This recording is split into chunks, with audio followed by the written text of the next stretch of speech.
আপনার মাঝে কি মনুষ্যত্ব বলতে কিছু নেই? আপনাকে এত করে বলতেছি আমি একজনকে ভালোবাসি, পরিবারের চাপে আপনাকে আমি বিয়ে করতে বাধ্য হয়েছি, তারপরও কেন আপনি আমার উপর জোর করতেছেন? আমি তোকে বিয়ে করেছি আমার শুধু শারীরিক চাহিদা মেটানোর জন্য, এর থেকে বেশি কিছু না।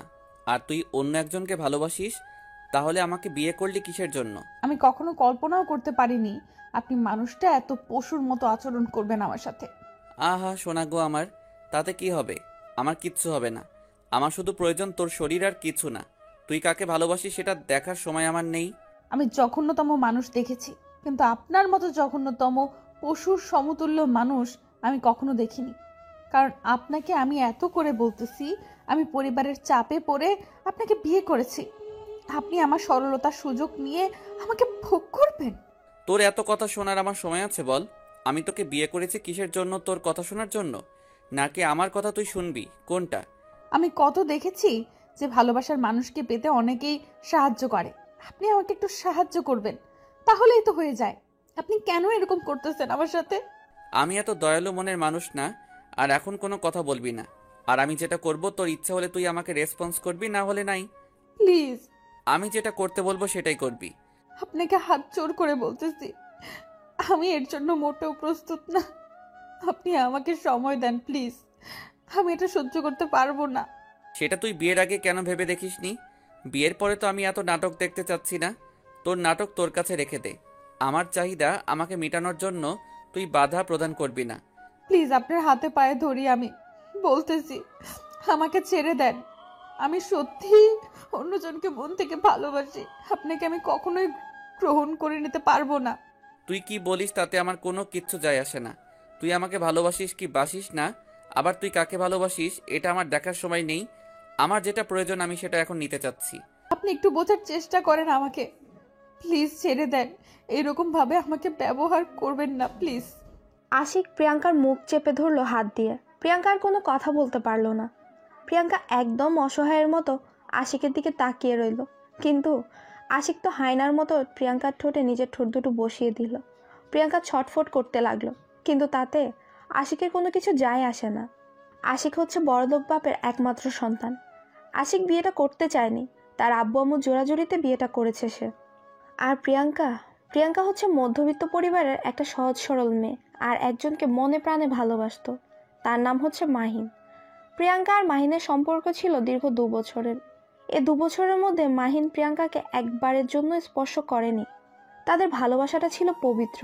ভালোবাসা প্রিয়াঙ্কা কখনো মাহিনকে এভাবে হারিয়ে ফেলবে এটা আশা করেনি। প্রিয়াঙ্কার মনে হচ্ছে তার আজকের দুনিয়ার সব কিছু ওলটপালট হয়ে যাচ্ছে। সে কখনো কল্পনা করেনি যে সে মাহিনকে ছাড়া অন্য কারো হয়ে যাবে এক রাতের মধ্যেই। তারপর আশিক প্রিয়াঙ্কাকে ইচ্ছে মতো ব্যবহার করতে লাগলো।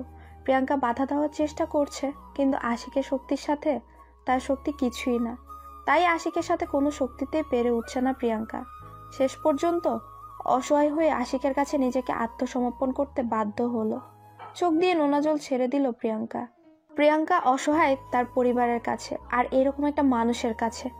সে নিতান্তই অসহায়। তার যে ব্যবহার, আচরণ, প্রিয়াঙ্কা কখনোই এখানে ভালো থাকতে পারবে না। তার যেটা সুখের দিন ছিল সেটা হয়তো আজকে রাতের পর থেকে শেষ হয়ে যাচ্ছে। কারণ এখন থেকে তাকে শুধু একটা ভোগ্যপণ্য হয়ে থাকতে হবে আশিকের কথা, যেটা বোঝা গেল। অনেক হয়েছে। আর ন্যাকামি কান্না করে এভাবে আমার মুড নষ্ট করার কোনো মানে হয় না। এখন যা শুয়ে পড়। প্রিয়াঙ্কা কি বলবে, কোনো কিছু বলার ভাষা তার খুঁজে পাচ্ছে না সে। এখন নিতান্তই একটা ভোগ্যপণ্য, তাছাড়া তো কিছুই না। আর বিয়ে নামে যে মিথ্যে সম্পর্কটা হলো তাদের মধ্যে, সেটা শুধু একটা মাধ্যম যেখানে ভালোবাসা থাকতে পারে না। সেখানে দুটো মানুষের মিলন ধর্ষণ ছাড়া আর কিছুই হতে পারে না। প্রিয়াঙ্কা কান্না করতে করতে এক সাইডে শুয়ে পড়ল। তার জীবনে কি থেকে কি হয়ে গেল সে শুধু ভাবছে বিষয়টা নিয়ে। তার সাথে আজকে কি হয়ে গেল, এক নিমিষের মধ্যেই তার জীবনটা একদম পরিবর্তন হয়ে গেল। কান্না করতে করতে প্রিয়াঙ্কা কখন যে ঘুমিয়ে পড়েছে সে নিজেও জানে না। আর এদিকে আশিক তো আগেই ঘুমিয়ে পড়েছে। সকালে যখন প্রিয়াঙ্কার ঘুম ভাঙলো তখন পেছন ফিরে তাকিয়ে দেখে আশিক শুয়ে আছে। কালকে ভালো করে আশিককে দেখা হয়নি প্রিয়াঙ্কার।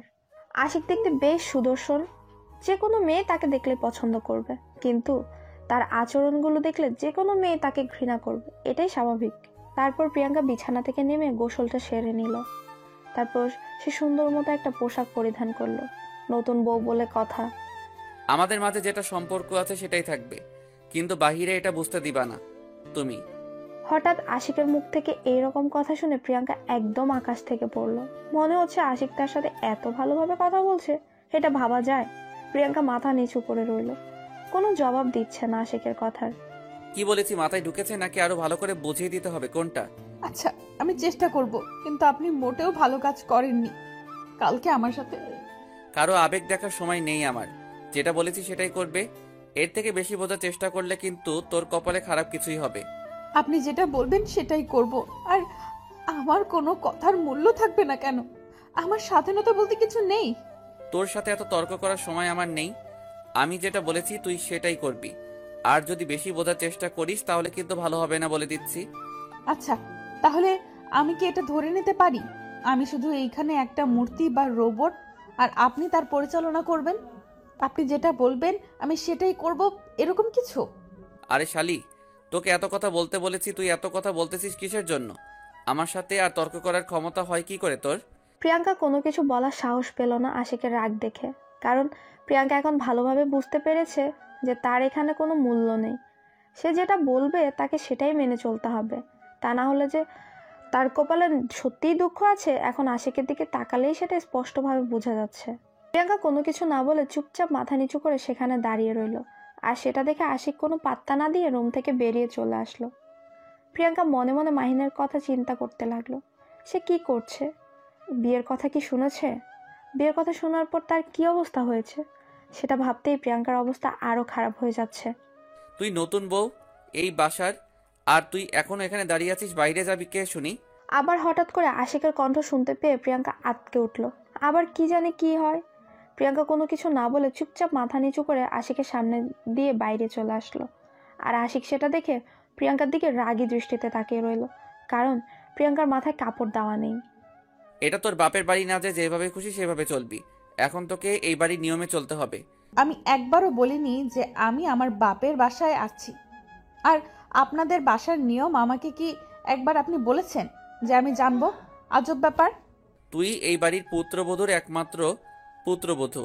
এখন তুই কাকে ভালোবাসিস সেটা তো দেখার সময় আমার নেই, কে কি ভাবতেছে সেটাও দেখার আমার সময় নেই। কিন্তু এখন তুই এই বাড়ির একমাত্র পুত্রবধূ, এটা মাথায় রাখবি। হিসাব করে চলাফেরা করবি, না হলে কিন্তু। আপনি আমার সাথে এরকম ব্যবহার করেন কেন সব সময়? বুঝি না। আমি তো আপনার সাথে কোনো ধরনের বাজে কথা বলি না বা বাজে ব্যবহার দেখাই না, তাহলে আপনি কেন আমাকে এইভাবে অপমান করেন? অপমানের দেখছস কি? মাত্র শুরু, আরো কত কি হবে। এখন তোর সাথে এত তর্ক করার আমার ইচ্ছা নেই। তুই বাইরে যা, আর যেটা বলেছি সেটা মাথায় রাখবি। প্রিয়াঙ্কা কোনো কথা না বলে চুপচাপ সবকিছু ঠিকঠাক করে নিয়ে নিচে নেমে আসলো। নিচে নেমে এসে দেখে আশিকের আম্মু বসে আছে। আশিকের আম্মু প্রিয়াঙ্কাকে দেখে তাড়াতাড়ি উঠে প্রিয়াঙ্কার কাছে চলে আসলো। তারপর পাড়া প্রতিবেশীদের সাথে প্রিয়াঙ্কার পরিচয় করিয়ে দিল। সবাই প্রিয়াঙ্কার গুণগান করে যে যার মতো করে চলে গেলেন। তারপর আশিকের আম্মু প্রিয়াঙ্কার সাথে করে নিয়ে এক জায়গায় বসে পড়লেন। প্রিয়াঙ্কার মনে হচ্ছে আশিকের আম্মুর ব্যবহার অনেক ভালো, কারণ তার কথাবার্তা, তার আচরণে দেখেই বোঝা যাচ্ছে। কালকে তো অনেক ঝামেলা ছিল, যার জন্য তোমার সাথে ভালো মতো কথাই বলতে পারলাম না। অনেক ঝামেলাই ছিলাম, আত্মীয় স্বজন ছিল, সবার সাথে কথা বলতে হয়েছিল, তাই তোমাকে সময় দিতে পারিনি। এটা কোনো সমস্যা হলো? এটা স্বাভাবিক ব্যাপার। আপনি একটু ঝামেলায় থাকতে পারেন, বিয়ে বাড়ি বলে কথা। তুমি আমাকে আপনি করে সম্বোধন করতেছো কিসের জন্য? তুমি বলবা, আর আমাকে এখন থেকে আম্মু বলে সম্বোধন করবা। আচ্ছা, তাহলে সমস্যা নেই, আমি আম্মু বলে সম্বোধন করব।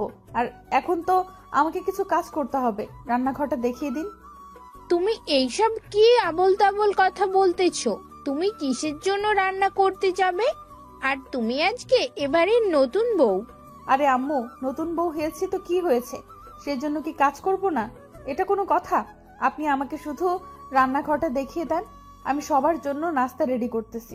তুমি বললেই তো আর হবে না। তুমি এখন চুপচাপ বসো, আমার সাথে গল্প করো। সবাই কাজ করবে এখন। সকালের নাস্তা অলরেডি তৈরি করা শেষ হয়ে গিয়েছে, আর একটু পরেই তোমার বাসা থেকে লোকজন আসবে। আচ্ছা আম্মু, একটা কথা জিজ্ঞেস করি, যদি মনে কিছু না করেন তাহলে। আমি ভালো করেই জানি তুমি আমাকে কি জিজ্ঞাসা করতে চাচ্ছ, আমার ছেলের ব্যাপারে, তাই তো? আসলে হ্যাঁ, আপনার ছেলের ব্যাপারে আমার কিছু জানার ছিল। এরকম ব্যবহার করতেছে কিসের জন্য আমার সাথে, আমি বুঝলাম না। পরে ধীরে ধীরে সবকিছু জানতে পারবে। নতুন এসেছো, নতুন একটা পরিবেশ, তাই হয়তো তোমার কাছে কোনো কেমন লাগে। আচ্ছা, তাহলে এখন আমি একটু রুমে যাচ্ছি। আমার কেমন জানি খারাপ লাগতেছে। বাইরে হঠাৎ করে নতুন পরিবেশে এসেছি। আচ্ছা, তুমি তাহলে রুমে যাও, আমি একটু পরেই সবাইকে ডেকে নিচে নিয়ে আসব। তখন তুমি আমার সহ সবার সাথে গল্প করবে, তোমার ভালো লাগবে। প্রিয়াঙ্কা সেখানে কোনো প্রকার কথা বলল না। আর প্রিয়াঙ্কার মন কেমন যেন আনচান আনচান করছে মাহিনের জন্য। প্রিয়াঙ্কা শুধু মাহিনের কথাই ভাবছে। তার কোনো কিছুই ভালো লাগছে না। সবার সাথে কথা বলছে ঠিক আছে, কিন্তু তার মনের ভেতর কি চলছে সেটা শুধু সে নিজেই বুঝতে পারছে। প্রিয়াঙ্কার মনের অবস্থা প্রিয়াঙ্কা কাউকে বুঝতে দিচ্ছে না। সবার সাথে সুন্দর করে হাসি খুশি ভাবেই কথা বলার চেষ্টা করছে, কিন্তু তার মনের ভেতর তোলপাড় চলছে, সেটা একাই বুঝতে পারছে। প্রিয়াঙ্কা রুমে গিয়ে দেখে আশিক বিছানার উপর শুয়ে আছে আর ফোনে কার সাথে যেন কথা বলছে। প্রিয়াঙ্কা রুমে এসেছে দেখে আশিক হঠাৎ যে কিরকম একটা কাণ্ড করে বসলো সেটা প্রিয়াঙ্কার কল্পনার বাইরে ছিল। প্রিয়াঙ্কা কখনো কল্পনা করতে পারেনি হঠাৎ করে এইভাবে আক্রমণ করবে আশিক। প্লিজ এরকম করবেন না, আমি এটার জন্য মোটেও প্রস্তুত না। আপনি আমাকে ছেড়ে দেন। সেটা দেখার সময় আমার আছে নাকি? আমার যেটা প্রয়োজন আমি সেটা নিয়ে নেব। এখন তোর সেটা পছন্দ হলো কি হলো না, বা তোর ইচ্ছা থাকলেও কি থাকলো না, সেটা দেখার সময় আমার নেই। না, আপনি আমার সাথে এরকম করতে পারেন না। সব সময় জোর জবরদস্তি করতে পারেন না। আমারও একটা ইচ্ছা বলে কিছু আছে, স্বাধীনতা বলতে তো আমারও কিছু একটা আছে। তুই যখন থেকে আমাকে বিয়ে করেছিস তখন থেকে তোর স্বাধীনতা বলতে কিছু নেই, তোর ইচ্ছা বলতে কিছু নেই। আপনি যে এরকম একটা পশুর সমান মন নিয়ে চলাফেরা করেন আমি কখনো বুঝতে পারিনি। সেটা দেখার সময় আমার নেই। এখন চুপচাপ যেটা করতেছি করতে দে, না হলে কিন্তু ভালো হবে না। একটু যদি ডিস্টার্ব করিস তাহলে কিন্তু। প্রিয়াঙ্কা আর কোনো কথা বলার সুযোগ পেল না। আশিক তার ঠোঁট দুটো দিয়ে প্রিয়াঙ্কার ঠোঁট দুটো আঁকড়ে ধরলো। প্রিয়াঙ্কা যতই নড়ানচড়া করছে আশিক ততই প্রিয়াঙ্কাকে কষ্ট দিচ্ছে। প্রিয়াঙ্কার অনেক খারাপ লাগছে, কি করবে ভেবে পাচ্ছে না। তাই সে বাধ্য হয়ে আশিকের ঠোঁটে কামড় বসিয়ে দিল। যেই প্রিয়াঙ্কা আশিকের ঠোঁটে কামড় বসিয়েছে আশিকের রাগ মনে হয় তেলে বেগুনে জ্বলে উঠল। আশিক প্রিয়াঙ্কাকে কোলে তুলে নিয়ে বিছানার উপর অনেক জোরে আছাড় মারল, যার কারণে প্রিয়াঙ্কা অনেক ব্যথা পেল কোমরে। আশিকের এইরকম হায়নার মতো রূপ দেখে প্রিয়াঙ্কা একদম চুপ হয়ে গেল। সে আর কোনো কথা মুখ দিয়ে উচ্চারণ করার সাহস পেল না। প্রিয়াঙ্কা একদম চুপ হয়ে গেল, নিশ্চুপ যাকে বলে। কোনো কিছু বললও না, একটু নড়াচড়াও করলো না, একদমই নিশ্চুপ। মনে হয় যেন দেহে প্রাণ আছে, কিন্তু কিন্তু দেহটা মরা। আশিক যেভাবে খুশি সেভাবেই উপভোগ করছে, আনন্দ নিচ্ছে। প্রিয়াঙ্কা চুপচাপ নীরবে কান্না করে যাচ্ছে, কোনো কথা বলছে না। যেখানে সে বৈধ দর্শন হচ্ছে, বৈধ দর্শন বলছি কারণ তাদের তো বিয়ে হয়ে গেছে তাই। বেশ কিছুক্ষণ পর আশিক প্রিয়াঙ্কাকে ছেড়ে দিয়ে বালিশের উপর মাথা রেখে প্রিয়াঙ্কাকে বুকে টেনে নিল। সেটা দেখে প্রিয়াঙ্কা অবাক হয়ে ওর দিকে কিছুক্ষণ তাকিয়ে রইল, তারপর ঘৃণার দৃষ্টিতে তাকিয়ে রইল আশিকের দিকে কিছুক্ষণ। আমাকে রাগ দেখিয়ে কোনো লাভ হবে না। আমার যখন যেটা খুশি আমি সেটাই করব। কারো রাগ দেখার সময় বা কারো মান অভিমান দেখার সময় আমার নেই, সেটা আগেই বলে রাখছি। আমি কোনো পশুর উপর রাগ দেখাতে চাই না, যে পশুর মতো সবসময় আচরণ করে তার সাথে আমি কোনো প্রকার কথা বলতে চাই না। তাতে আমার কিছু আসে যায় না। তুই আমার সাথে কথা বলবি কি বলবি না সেটা আমার দেখার সময় আছে নাকি? আমার যেটা খুশি আমি সেটাই করব। একদিন আপনার এই অহংকার থাকবে না, মনে রাখবেন কথাটা। সেদিন আপনি অনেক কান্না করবেন, অনেক, যেটা বলার বাহিরে। আর সেদিন আপনার পাশে কেউ থাকবে না। সেই দিনটার অপেক্ষায় আমি আছি। কবে সেই দিন আসবে আমি সেটার জন্য খুব আকুল আগ্রহে অপেক্ষা করতেছি। আমি চাই সেই দিন আমার জীবনে আসুক। মুখ দিয়ে কথাটা যতটা বলা সহজ বা মনে করতেছেন বিষয়টা যত সহজ, যখন বাস্তবতার সম্মুখীন হবেন তখন বুঝতে পারবেন। তোকে এত জ্ঞান দিতে হবে না, চুপচাপ তুই তোর মতো গিয়ে কাজ কর, যা। আর আমার সামনে তোকে থাকতে হবে না। প্রিয়াঙ্কা আশিককে কি আর বলবে, যেখানে সে একটা ভোগ্যপূর্ণ, তার সাথে কথা বলা গুরুত্বহীন ছাড়া কিছুই না। যার কাছে তার কোনো ছিটে ফোটার গুরুত্ব নেই, তার সাথে কথা বলেই বা কি লাভ?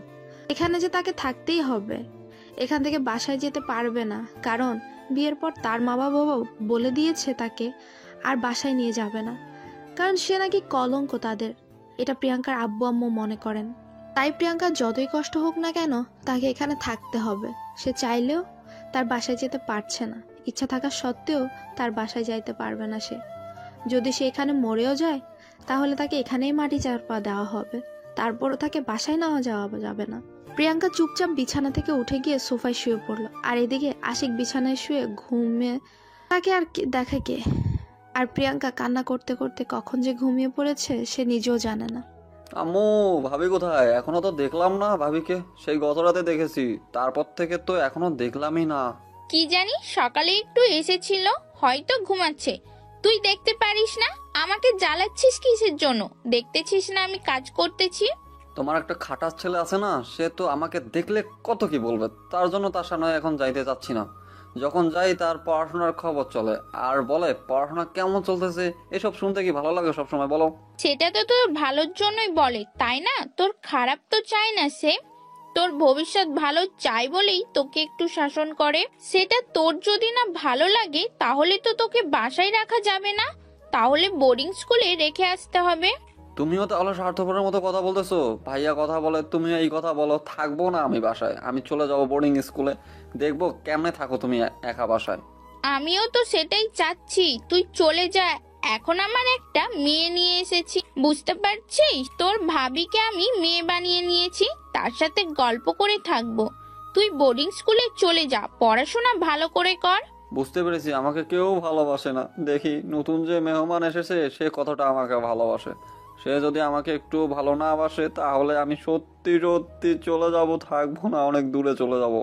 একটা কথা মাথায় রাখবি, সবসময় তার সাথে ভালো ব্যবহার করবি, ভালোভাবে কথা বলবি, একদম দুষ্টুমি করবি না তার সাথে, তাহলে কিন্তু আশিক পিটাবে। আমি তোমার ছেলেকে ভয় পাই নাকি? সে যদি আমার সাথে খারাপ ব্যবহার করেছে এরপর থেকে, তাহলে আমিও তার প্রতিবাদ করে দেখিয়ে দিব, দেখে নিও। আচ্ছা, সেটা পরে দেখা যাবে। এখন তুই আমার সাথে এত তর্ক করছিস, কি ব্যাপার? কি তোর কি কোনো কিছু লাগবে, নাকি এমনিতেই তর্ক করছিস? এখন কিচ্ছু লাগবে না, আমি শুধু আসলাম আমার সেই আধুনিক ভাবিটা কোথায়, তার একটু চাঁদ মুখখানা দেখি। কালকে তো ভালোভাবে দেখতেই পাইনি ঘুমের জন্য। তাদের রুমে গিয়ে দেখতে পারিস, তার সাথে কথা বললে নিতে পারিস তো। আমি কিন্তু তোকে পরিচয় করিয়ে দেব না। নিজে থেকে যদি পরিচয় হতে পারিস তাহলে ভালো, আর না পারলে আমার কোনো কিছু করার নেই। আমি মাঝে মাঝে কনফিউজড হয়ে যাই, তুমি কি আসলে আমার মা নাকি অন্য কেউ? তুমি যেভাবে আমার সাথে মাঝে মাঝে আচরণ করো আমার অনেক হিংসা হয়। আমার ভাইয়ের সাথে আর তার সাথে কত ভালোভাবে আচরণ করো তুমি। ওরে হতচ্ছাড়া, এই বয়সে এই কথা মুখ দিয়ে বের হচ্ছে? না জানি বড় হলে আরো কত কথা বের হবে তোর মুখ থেকে। তুই এখন এখান থেকে চলে যা, আমার চোখের সামনে থেকে, আমার রাগ ওঠার আগেই। আচ্ছা চলে যাচ্ছি, আর আসবো না তোমার সামনে। পরে আমাকে ডাকলে আসবো না, মনে রাখো আমার কথাটা, মাথায় রেখো। তুমি আমার চোখের সামনে থেকে না গেলে কিন্তু সত্যি সত্যি তোর পিটনি শুরু করিয়ে দেব। তুই এখন যা, তার সাথে পরিচয় হয়ে আয় আমার সাথে। তোর এত কথা কিসের? আচ্ছা চলে যাচ্ছি, আর তোমার বকুনি না শুনি। আমার পড়াশোনা আছে, তোমার বকুনির সঙ্গে আমার পড়াশোনার মাথা থাকবে না, সবকিছু পেটে চলে যাবে তোমার জন্য।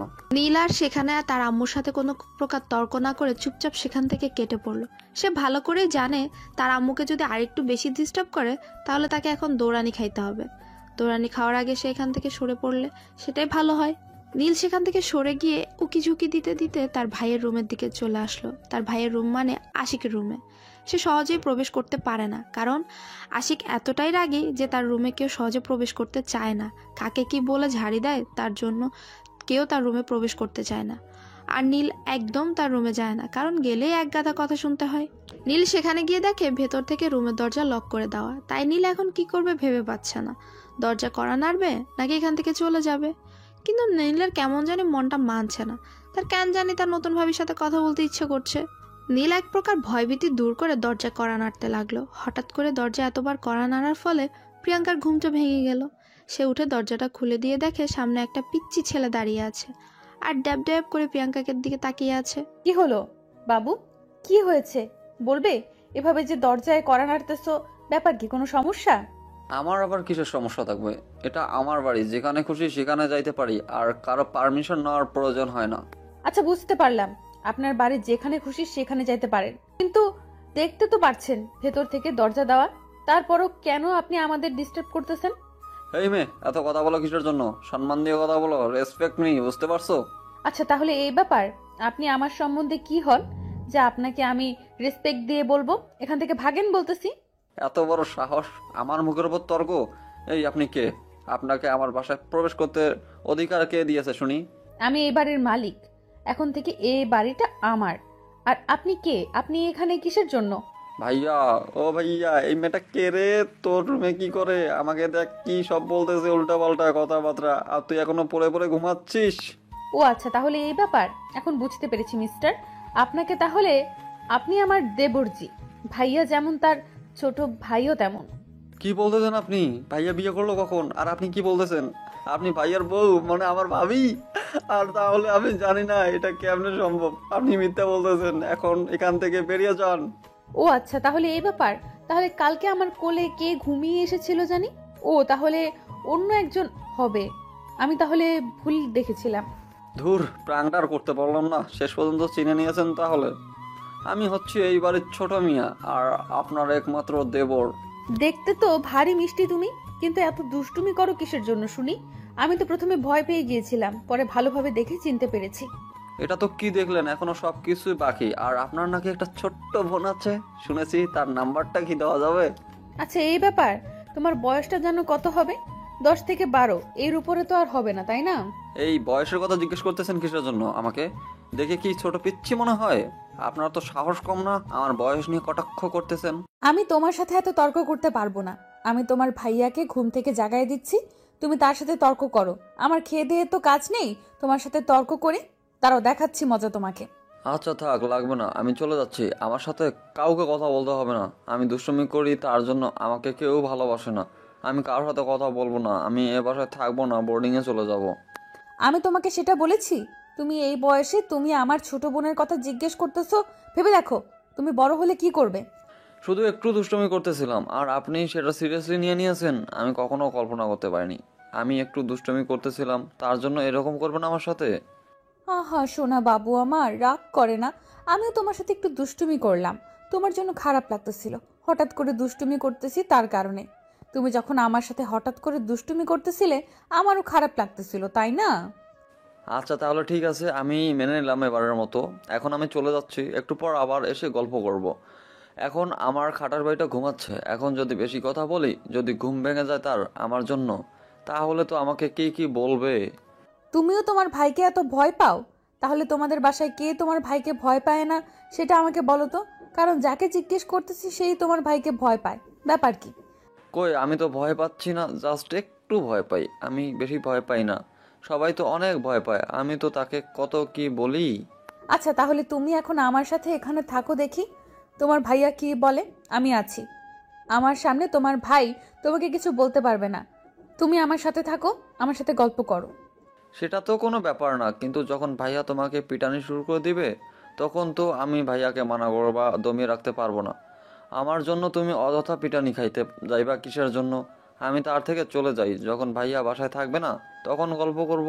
এত ভয় পাওয়ার কিছু নেই, আমি আছি তো। আমাকে তোমার কি মনে হয়? আমি আছি তো, আমার জন্য তুমি থাকতে পারবে না? আচ্ছা তাহলে চলো ভিতরে যাই। এভাবে বাইরে কথা বলা কি ঠিক? আমরা ভিতরে বসে গল্প করি। তোমার কিছু গল্প বলো যেগুলো শুনে আমার মজা লাগবে। প্রিয়াঙ্কা আর নীল দুজনেই রুমের ভেতর প্রবেশ করলো। রুমের ভেতর প্রবেশ করে দেখে আশিক এখনো ঘুমিয়ে আছে। তাই নীল বেশি জোরে কথা বলছে না, আস্তে আস্তে কথা বলছে। নীলের অবস্থা দেখে প্রিয়াঙ্কা মনে মনে কিছুক্ষণ হেসে নিল, কারণ প্রকাশ করলে তো নীল আবার মন খারাপ করবে, ছোট ছেলে।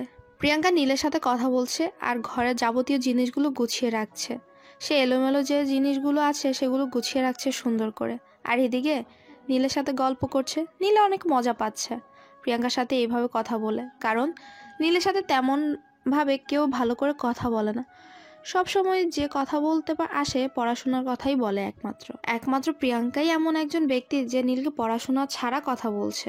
এই বিষয়টা নীলের খুব ভালো লাগছে। তাকে পড়াশোনার কথা বলে কেউ প্যারা দিচ্ছে না, কিন্তু একটা জিনিস ভেবে ভয় পাচ্ছে, যদি আশিক এখন ঘুম থেকে উঠে আর নীলকে এখানে দেখে পড়াশোনার কথা তো জিজ্ঞেস করবে। যদি বলে সে এখানে অনেকক্ষণ ধরে আছে, তাহলে তো তার আর বাঁচার উপায় নেই। কি জবাব দেবে সেটাই ভেবে ভয় পাচ্ছে নীল। কিরে নীল, তুই এখানে কিসের জন্য কি করতেছিস এখানে তুই? হঠাৎ করে আশিকের কণ্ঠ শুনতে পেয়ে নীল তো ভয়ে শেষ। এখন কি হবে সে লুকানোর সময়ও পেল না। হঠাৎ করে এরকম কথা শুনে আশিকের মুখ থেকে নীল থমকে দাঁড়িয়ে গেল। আর প্রিয়াঙ্কা একটু ভয় পেয়ে সেখানেই দাঁড়িয়ে গেল, কোনো কাজ করা বাদ দিয়ে। নীল ঘুরে আশিকের দিকে তাকিয়ে রইল চুপচাপ, কোনো কথা বলছে না। প্রিয়াঙ্কা শুধু আশিকের দিকে ড্যাব ড্যাব করে তাকিয়ে আছে, কিছু বলছে না। কি হলো, কথা বলতেছিস না কিসের জন্য? আর তুই আমার রুমে কিসের জন্য? কি করিস এখানে? তোকে কি বলেছিলাম আমার রুমে এসে বসে থাকতে? এইরকম ব্যবহার করতেছেন কেন? তাও আবার নিজের ছোট ভাইয়ের সাথে। আমার সাথে না হয় খুব খারাপ ব্যবহার করেন, আমি সেটা মেনে নিই, কিন্তু নিজের ছোট ভাইয়ের সাথে এরকম ব্যবহার করে কেউ? তুমি ওর হয়ে একদম ওকালতি করবে না এখানে, বুঝছো? আমি যেটা বলতেছি আমার ছোট ভাইকে বলেছি, তোমাকে বলতেছি না। তাই তুমি সেখানে চুপ করে দাঁড়িয়ে থাকো। আমি নীলকে এখানে নিয়ে এসেছি আর গল্প করতেছি আমি তার সাথে। নীল এই রুমে আসতে চাইনি, আমি তাকে নিয়ে এসেছি। কোনো সমস্যা তোমার? আর তুমি কি কথা বলছিলে মনে করে দেখো। আচ্ছা, তাহলে সেটা মেনে চলার জন্য তোমাকে ধন্যবাদ। কারণ আচ্ছা, বাদ দিলাম এসব কথা এখন। নীল, তুমি এখান থেকে চলে যাও। তোমার পড়াশোনার কি খবর? আজকে যাব তোমার রুমে। এই তো ভাইয়া, অনেক ভালোই চলতেছে, সবকিছু কমপ্লিট। আমি এমনিতেই এখানে আসলাম। আর ভাবিকে তুমি এভাবে বকা দাও কেন? এখন তুই আমাকে প্রশ্ন করবি, আমি তোকে সেই প্রশ্নগুলোর উত্তর দেব, তাই না? তোর তো দেখে সাহস বেড়ে যাচ্ছে, তুই আমাকে প্রশ্ন করিস। সেরকম কোনো কিছু না, এমনিতেই জিজ্ঞেস করলাম। আর তুমি এত রেগে যাও কিসের জন্য? তোমাকে আমি সেই অনেক দিন থেকে দেখতেছি, আমাকে ঠিক মতো আগের মতো ভালোবাসো না, ব্যাপার কি? নীল, আমি যেটা বলতেছি সেটা কর। তুই এখন রুম থেকে চলে যা। যদি একটা কথা বলেছিস তাহলে কিন্তু ভালো হবে না। এখান থেকে চলে যা বলেছি। তারপর নীল আর কোনো কথা বলার সুযোগ পেল না, বা কথা বলার সাহসও পেল না আশিকের সাথে। আর একটা কথা বলার তারপর নীল আর কোনো কথা বলার সুযোগ পেল না, বা কথা বলার সাহসও পেল না আশিকের সাথে। চুপচাপ মাথা নিচু করে সেখান থেকে বেরিয়ে গেল, মন খারাপ করে। আর সেটা দেখে প্রিয়াঙ্কার অনেক খারাপ লাগলো, কারণ সে আশিককে কোনো কিছু বলতে পারলো না। এত বড় মুখ করে নীলকে বলল সব কিছু ম্যানেজ করে নিবে, কিন্তু আশিকের রাগ দেখে প্রিয়াঙ্কা সেখানে আর কোনো কথা বলার সাহসই পেল না। প্রিয়াঙ্কা নিজের মাঝে অনেক খারাপ লাগছে যে এমন একটা মানুষের সাথে তার বিয়ে হয়ে গেল, সে তাকে কোনো কিছু বলতেই পারছে না। তার ভালোবাসার কথা তাকে বলল, কিন্তু তার কাছে এসে ভোগপূর্ণ হয়ে গেল। আর এখন তার ছোট ভাইকে বড় মুখ করে নিয়ে আসলো যে তার বড় ভাইকে কোনো কিছু বললে সে বাধা প্রদান করবে, সেখানে কোনো কথা বলার সাহসই পেল না। প্রিয়াঙ্কা মন খারাপ করে সেখানে কান্না করতে লাগলো নীরবে, চোখের পানি মুছে আবার কাজে মনোযোগ দিল। আর এদিকে আশিক বিছানা ছেড়ে উঠে গিয়ে বাথরুমে থেকে ফ্রেশ হয়ে এসে দেখে প্রিয়াঙ্কা ঘরের সবকিছু সুন্দরভাবে গুছিয়ে রেখেছে। ঘরটা দেখতে অনেক সুন্দর লাগছে। কি রে, তোর সাথে কথা আছে। তুই নাকি কাকে ভালোবাসিস? তার নাম কি? তার ডিটেলস দে, দেখা করব। কেন তার সাথে দেখা করে তাকে কি মারপিট করবেন? আপনাকে আমি কেন তার পরিচয় দেব, কেন তার ডিটেলস দেব? তোকে যেটা বলেছি সেইটাই কর। এত কথা বলিস কিসের জন্য? ডিটেলস চাইছি, তুই আমাকে ডিটেলস দিবি, তা না করে আমার সাথে তর্ক করতেছিস কিসের জন্য?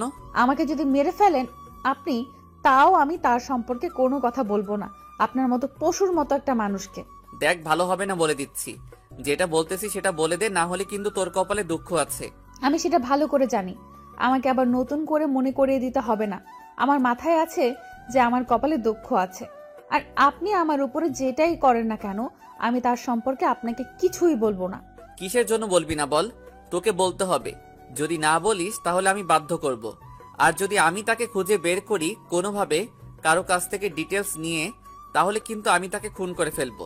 আমি কি বলেছি আমার দেহে যতক্ষণ প্রাণ আছে ততক্ষণ আমার মুখ দিয়ে তার সম্পর্কে কোনো কথা উচ্চারণ হবে না। আর যদি পারিস তুই তাকে খুঁজে বের করে নিস। তোর সাহস তো দেখতেছি সত্যি সত্যি অনেক বেড়ে যাচ্ছে দিনের পর দিন। বুঝলাম না তোর এত সাহস বাড়ার কারণ কি? তুই আমাকে তুই তুকারি করে কথা বলতেছিস? আমার রাগ উঠে গেলে আমি ভালো মতো কথা বলতে পারি না, আমার মুখ দিয়ে যা তা বের হয়। তার জন্য আমি সরি, মাফ চেয়ে নিচ্ছি। আগে কথা বলবি ভেবেচিন্তে কথা বলবি, পরে আবার মাপ চাইবি, আমি মাপ করে দিব। এতটা ভালো মানুষ আমি না। আচ্ছা, আমাকে এত কষ্ট দিয়ে আপনি কি মজা পান? আপনি কার রাগ আমার উপরে দেখাচ্ছেন আমাকে প্লিজ বলবেন? আমি তোকে যখন যেটা বলবো তোকে সেটাই করতে হবে। যদি বাহিরে কিছু করিস বা আমার কথা না শুনিস, তাহলে সত্যি সত্যি তোর যে কি করব আমি নিজেও জানি না। আমি তো কোনো ধরনের ভুল করিনি, আমি শুধু আপনাকে বিয়েটা করেছি। আর আমি আপনাকে শুধু একটা কথা বলেছি যে আমি অন্য একজনকে ভালোবাসি। আপনাকে শুধু আমি এই কথাটাই বলেছি, আর তো কোনো খারাপ কথা বলিনি। আপনি আমার সাথে কেন সেই প্রথম দিন থেকেই খারাপ ব্যবহার করতেছেন? তোর এত কৈফিয়ত আমি তোকে দিতে পারবো না। আমি যেটা বলবো সেটাই হবে। তোর যদি এতই কথা জানার ইচ্ছা থাকে তাহলে চুপচাপ এখানে বসে থাক, আমি যখন যেটা বলবো সেটাই শুনবি। আমি যদি কোনো প্রকার ভুল করে থাকি আমাকে মাফ করে দিবেন। আর আমি একজনকে ভালোবাসি, আপনাকে আমি কখনো ভালোবাসতে পারবো না। আপনি শুধু আমার দেহটাকেই ভোগ করতে পারবেন, আমার মনটা পর্যন্ত কখনোই যাইতে পারবেন না, কথাটা মাথায় রাখেন। তোর মন দিয়ে আমি কি করব? দেহটাই তো সবকিছু। তোর মন আমার লাগবে না। তোর মন তুই কোথায় রাখছিস সেটা দেখার সময় নাই, কিন্তু আমার পারমিশন ছাড়া এই বাসা থেকে যদি বের হয়েছিস তাহলে তোর সেই পা আমি কেটে ফেলবো। আপনি যতই শাসন আছে, যত যাই করুন, আপনার যত শাসন আছে, যত যাই করুন না কেন, আমার ভালোবাসার মানুষ যদি আমাকে নিতে আসে তাহলে আমি 1 সেকেন্ডও এখানে থাকবো না। পারলে যা করার করবেন, যত অত্যাচার করার আছে করিয়েন, আমি বাধা দেব না। সময় আসুক, সেটা দেখা যাবে। থাকিস কি থাকিস না সেটা আমি দেখে নেব। আর তোর ভালোবাসার মানুষ কিভাবে এখানে অবধি আসতে পারে আমি সেটাও দেখে নিব। একদিন আপনার এই দম্ভ থাকবে না, দেখবেন সেদিন আপনাকে রাস্তায় রাস্তায় কান্না করতে হবে। তোর এই কথাগুলো না আমার কাছে এমন আঘাত করে যেটা বলার বাইরে। তুই আমার সাথে কথা বলবি না? আচ্ছা, আমি আপনার সাথে কথা বলবো না, তাতে আমার কোনো সমস্যা? আমার কোনো সমস্যা নেই তো। আমার মেজাজ গরম করাবি না সব সময়। আমার সাথে তোকে কথা বলতে নিষেধ করেছি, তারপরও কিসের জন্য তুই আমার সাথে কথা বলিস? আপনি সব সময় আমার সাথে এরকম খারাপ ব্যবহার করেন কিসের জন্য? আমি তো আপনার সাথে খারাপ ব্যবহার করি না। আমার যা ইচ্ছা আমি তাই করব। তোকে কথা বলতে হবে না আমার সাথে।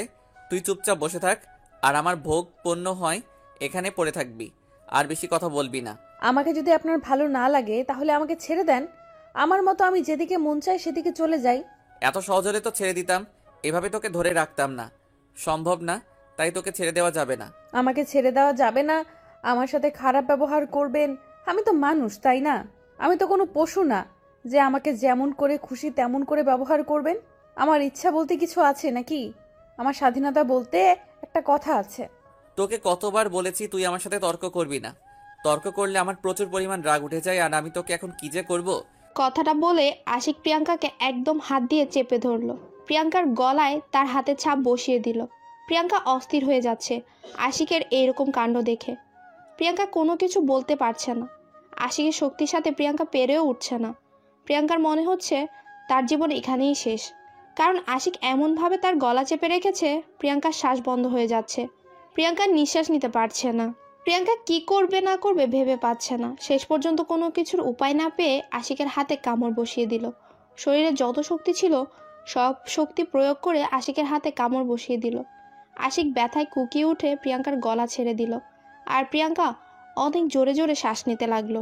প্রিয়াঙ্কা বেশি কিছুক্ষণ দাঁড়িয়ে থাকতে পারলো না, বিছানার উপর লুটিয়ে পড়লো। তার কেমন জানি শরীর অনেক অসুস্থ লাগছে, কারণ আর কিছুক্ষণ যদি আশিক তাকে এভাবে ধরে রাখতো তাহলে প্রিয়াঙ্কা বেঁচে থাকা হতো না, তাকে এখানেই মরে পড়ে থাকতে হতো। আর তার পরিবার থেকে কেউ এখানে তাকে বাঁচানোর জন্য এগিয়েও আসতো না। প্রিয়াঙ্কা কখন যে জ্ঞান হারিয়ে ফেলেছে সে নিজেও জানে না। যখন তার জ্ঞান ফিরল তখন দেখে আশিকের কোলে মাথা রেখে শুয়ে আছে, আর আশিক তার দিকে এক দৃষ্টিতে তাকিয়ে আছে। প্রিয়াঙ্কা তাড়াতাড়ি আশিকের কোল থেকে নিজের মাথাটা সরিয়ে বালিশের উপর মাথা রাখলো। যখন প্রিয়াঙ্কা তার মাথাটা আশিকের কোল থেকে সরিয়ে বালিশের উপর রাখলো, আশিক আবার প্রিয়াঙ্কাকে ধরে তার কোলে শুইয়ে দিল আর মাথায় তেল মালিশ দিতে লাগলো।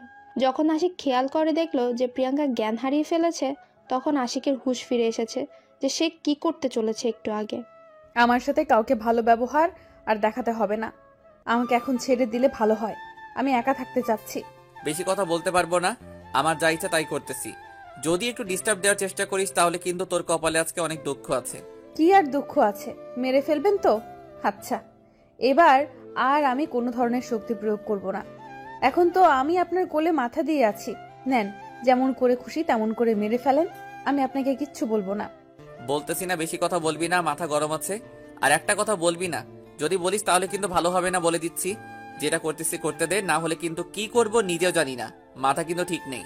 আজকে আপনাকে বলতে হবে কেন আপনি আমার সাথে এরকম খারাপ ব্যবহার করেন, না হলে কিন্তু আমি আপনাকে কখনোই ক্ষমা করব না। আমি কি একবারও বলেছি তুই আমাকে ক্ষমা কর? আর আমি কি একবারও তোর কাছে ভুল স্বীকার করেছি যে তুই আমাকে ক্ষমা করবি? এখন যেটা করতেছি করতে দে, না হলে কি করবেন? মেরে ফেলবেন? মেরে ফেলেন, সমস্যা নেই তো। আমার বাসা থেকে কেউ আপনাদের কিচ্ছু বলবে না। আমার মতো একটা কলঙ্ককে কেউ ভালোবাসে না, আর আপনি কেন ভালোবাসতে যাবেন? আমি যেটা বলতেছি সেটা কর। আমি এখন তোর সাথে কোনো প্রকার এসব নিয়ে কথা বলতে চাচ্ছি না। তুই চুপচাপ এখন শুয়ে থাক। প্রিয়াঙ্কা আর কোনো কথা বলার সাহস পেল না, কারণ তার এমনিতেই শারীরিক অবস্থা অনেক খারাপ। কারণ যখন সে জ্ঞান হারিয়ে ফেলেছিল তখন থেকে সে তার শরীরের উপর কন্ট্রোল রাখতে পারছে না। যখন তার জ্ঞান ফিরে এসেছে তখন থেকে সে কেন যেন দুর্বল হয়ে যাচ্ছে। প্রিয়াঙ্কার ইচ্ছে করছে এখন আশিকের এখান থেকে চলে যেতে, কিন্তু তার শরীর এতটাই দুর্বল যে সে বিছানা থেকেই উঠতে পারছে না। সে শক্তিটুকু নেই যে সে বাহিরে যাবে, কারণ তার শরীরের শক্তি হারিয়ে ফেলেছে। তাই বাধ্য হয়ে প্রিয়াঙ্কা আশিকের কোলেই শুয়ে থাকতে হলো। তা না হলে কখনোই প্রিয়াঙ্কা আশিকের কোলে শুয়ে থাকতো না। আজকে মাহিনের কথা খুব প্রচুর মনে পড়ে যাচ্ছে প্রিয়াঙ্কার। কেন যেন মাহিন তার খোঁজ খবর নিচ্ছে না, প্রিয়াঙ্কাও নিজেও জানে না। যে ছেলে প্রিয়াঙ্কার সাথে এক মুহূর্ত কথা না বলে থাকতে পারতো না, সেই ছেলে আজকে 3 দিন ধরে কিভাবে কথা না বলে আছে সেটা ভেবেই প্রিয়াঙ্কার মন বিষণ্ণতায় ভরে যাচ্ছে। কারণ মাহিন এক মুহূর্ত তার সাথে কথা না বলে থাকতে পারে না।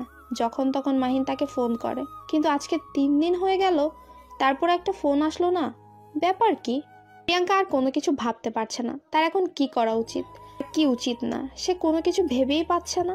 এমনিতেই তার ফ্যামিলি তার উপর অনেক রেগে আছে, আর এখন যার সাথে বিয়ে হয়েছে তার সাথে তো বন্ধুত্ব সুলভ সম্পর্ক গড়ে তুলতেই পারলো না, বরং সে তার সাথে একটু আগে তাকে মেরেই ফেলতে ধরেছিল। আরে আম্মু, একটা কথা বলার ছিল। ভাইয়ার কি এমন হয়ে গেল যে গত 3-4 মাস থেকে এরকম ব্যবহার করতেছে আমার সাথে?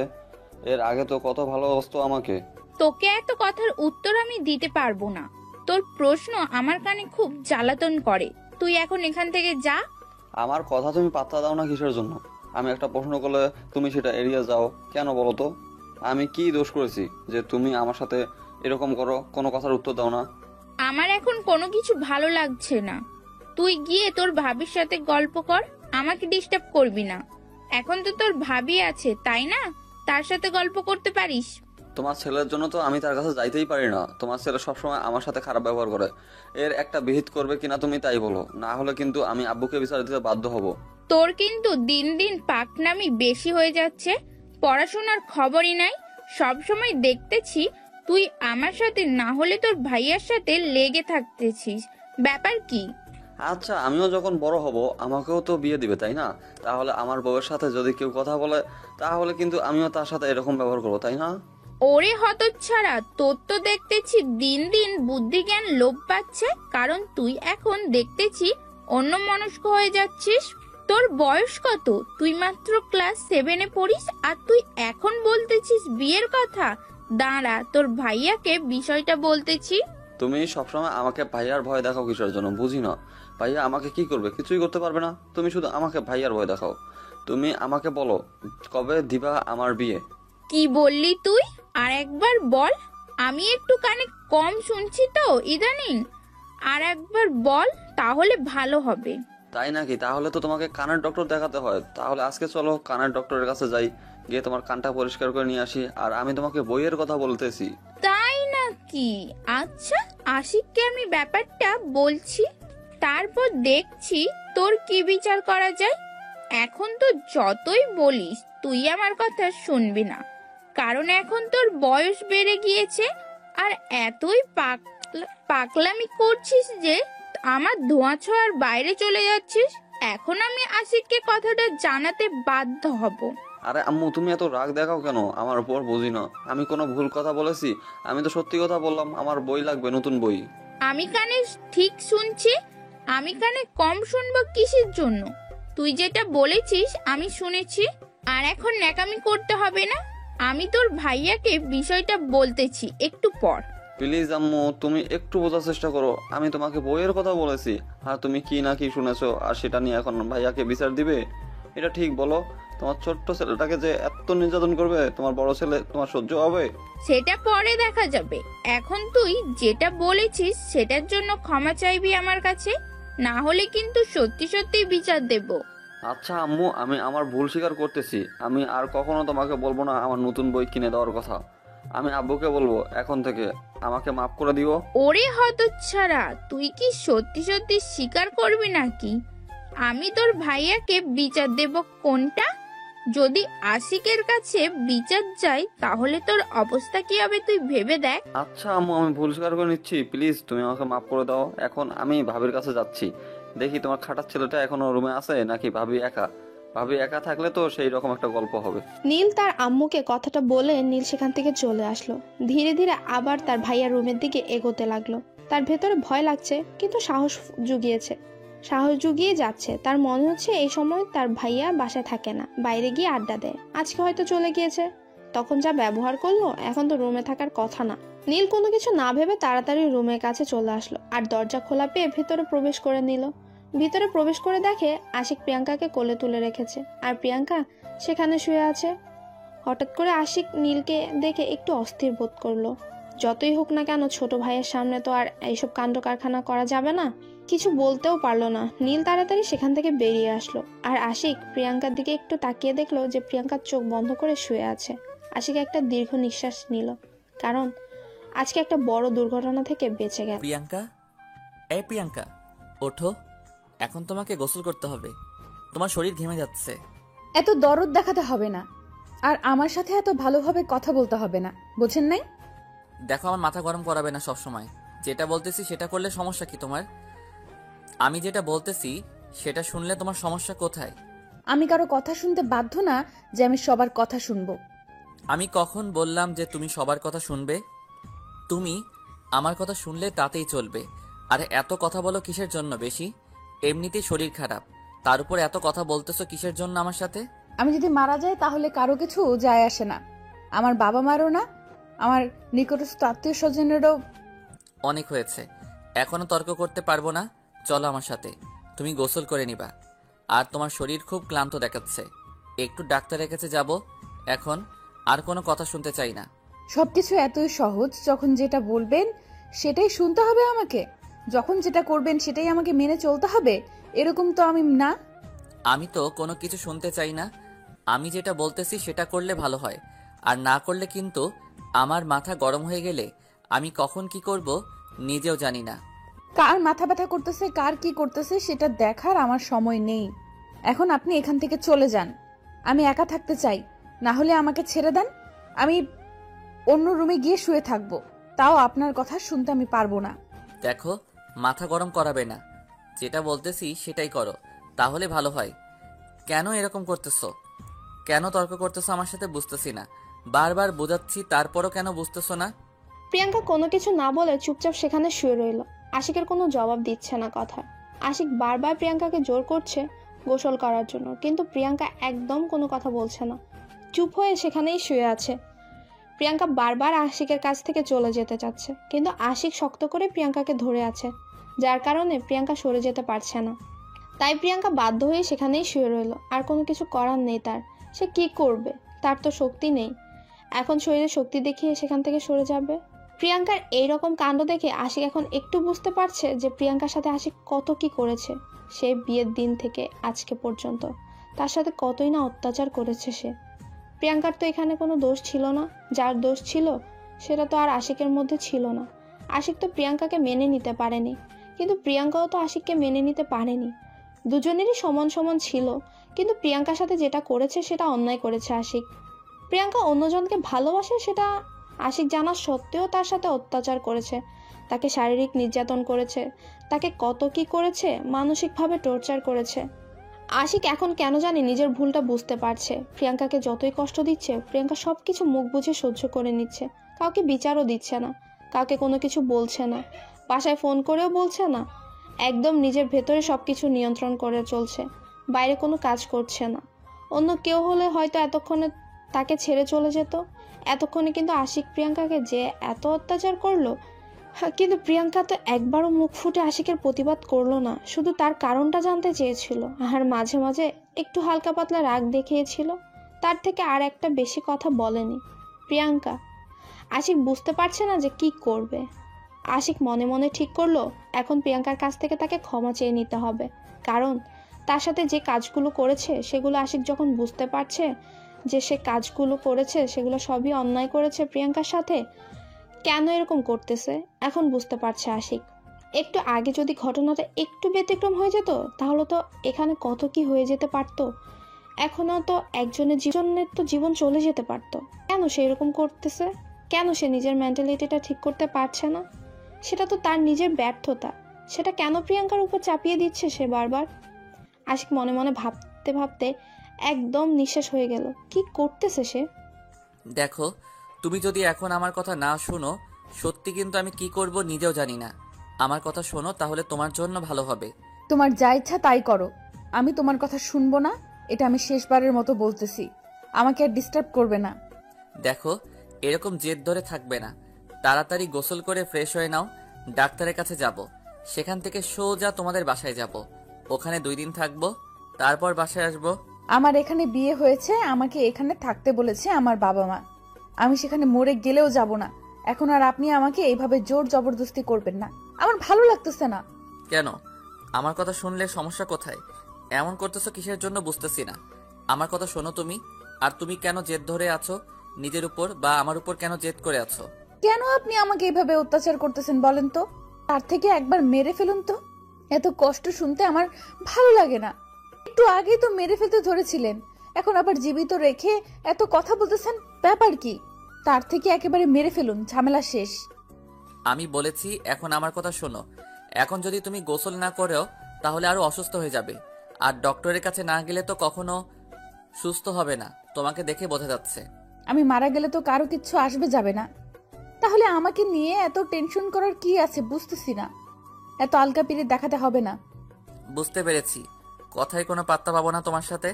আমি যতই কথা বলবো তুমি সেগুলো কাটিয়ে যাবে বা আমার কথাগুলো এড়িয়ে যাবে। এখন আমাকে কাজ করিয়ে দেখিয়ে দিতে হবে, তা না হলে কোনো কিছু করা সম্ভব না তোমার সাথে। আশিক আর প্রিয়াঙ্কার সাথে কোনো কথা বললো না। আশিক প্রিয়াঙ্কাকে কোলে তুলে নিল, তারপর বাথরুম নিয়ে চলে আসলো। আর প্রিয়াঙ্কা সেটা দেখে একদম অবাক হয়ে যাচ্ছে। আশিক তার সাথে এরকম করছে কিসের জন্য? প্রিয়াঙ্কা বুঝতে পারছে না। প্রিয়াঙ্কার তো প্রচুর রাগ হচ্ছে আশিকের উপর, কিন্তু কোনো কিছু বলতেও পারছে না। তার ক্ষমতা নেই আর কোনো কিছু বলার। প্রিয়াঙ্কা মনে মনে অনেক রেগে যাচ্ছে আশিকের উপর। প্রিয়াঙ্কার ইচ্ছে করছে আশিককে খুন করে ফেলতে। তার সাথে কত অত্যাচার করেছে সে। একটা সুস্থ সবল মানুষ ছিল, তাকে একদম অসুস্থ বানিয়ে ফেলেছে। এখন যে সে নিজের খোঁজ খবর পাচ্ছে না, নিজের শরীর অবস্থা বুঝতে পারছে না, তার কি যে অবস্থা হয়েছে। শরীর ভীষণ দুর্বল। আশিক প্রিয়াঙ্কাকে সেখানে ধরে দাঁড় করিয়ে দিল, তারপর শাওয়ারের পানি ছেড়ে দিল। শাওয়ারের পানি ঠান্ডা ঠান্ডার দিন, তাই একটু বেশি ঠান্ডা হয়ে আছে পানিগুলো।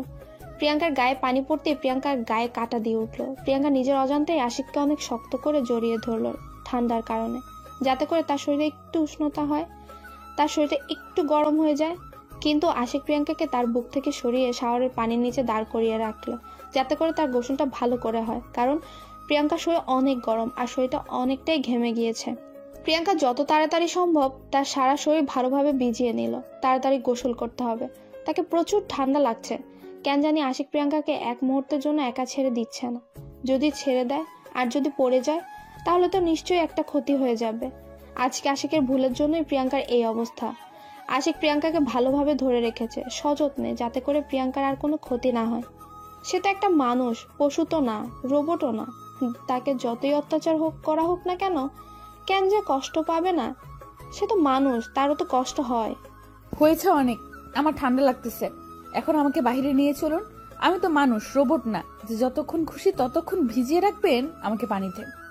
আরেকটু ভালোভাবে গোসল করো, না হলে তো পরে আবার সমস্যা হবে। তার জন্য ভালোভাবে শরীরটা পরিষ্কার করতে হবে তোমার। হয়েছে, এখন আমাকে ছেড়ে দেন, আমি বাইরে যাব, আমার প্রচুর ঠান্ডা লাগতেছে। আর আপনি এরকম জোর করতেছেন কিসের জন্য? আমি তো গোসল করলাম, তাহলে আমাকে এভাবে জোর করে এখানে রাখার কি আছে? নিয়ে যাচ্ছি তো, এত রাগ দেখাচ্ছ কিসের জন্য? আমি তো বাহিরে নিয়ে যাচ্ছি, তাই না? তুমি বলেছো, আমি শাওয়ারটা বন্ধ করে দিয়েছি না? তারপর এইভাবে চিল্লাও কিসের জন্য? আপনার এই ভালো স্বভাবটা কেন জানি আমি সহ্য করতে পারছি না। আপনার এই ভালো হওয়ার ন্যাকামিটা আমার সঙ্গে করবেন না প্লিজ, দয়া করে। দেখো, এভাবে কথা বলবে না। আমি কিন্তু তোমার ভালোর জন্য এরকম করতেছি। রাগ তুলাবা না সব সময়।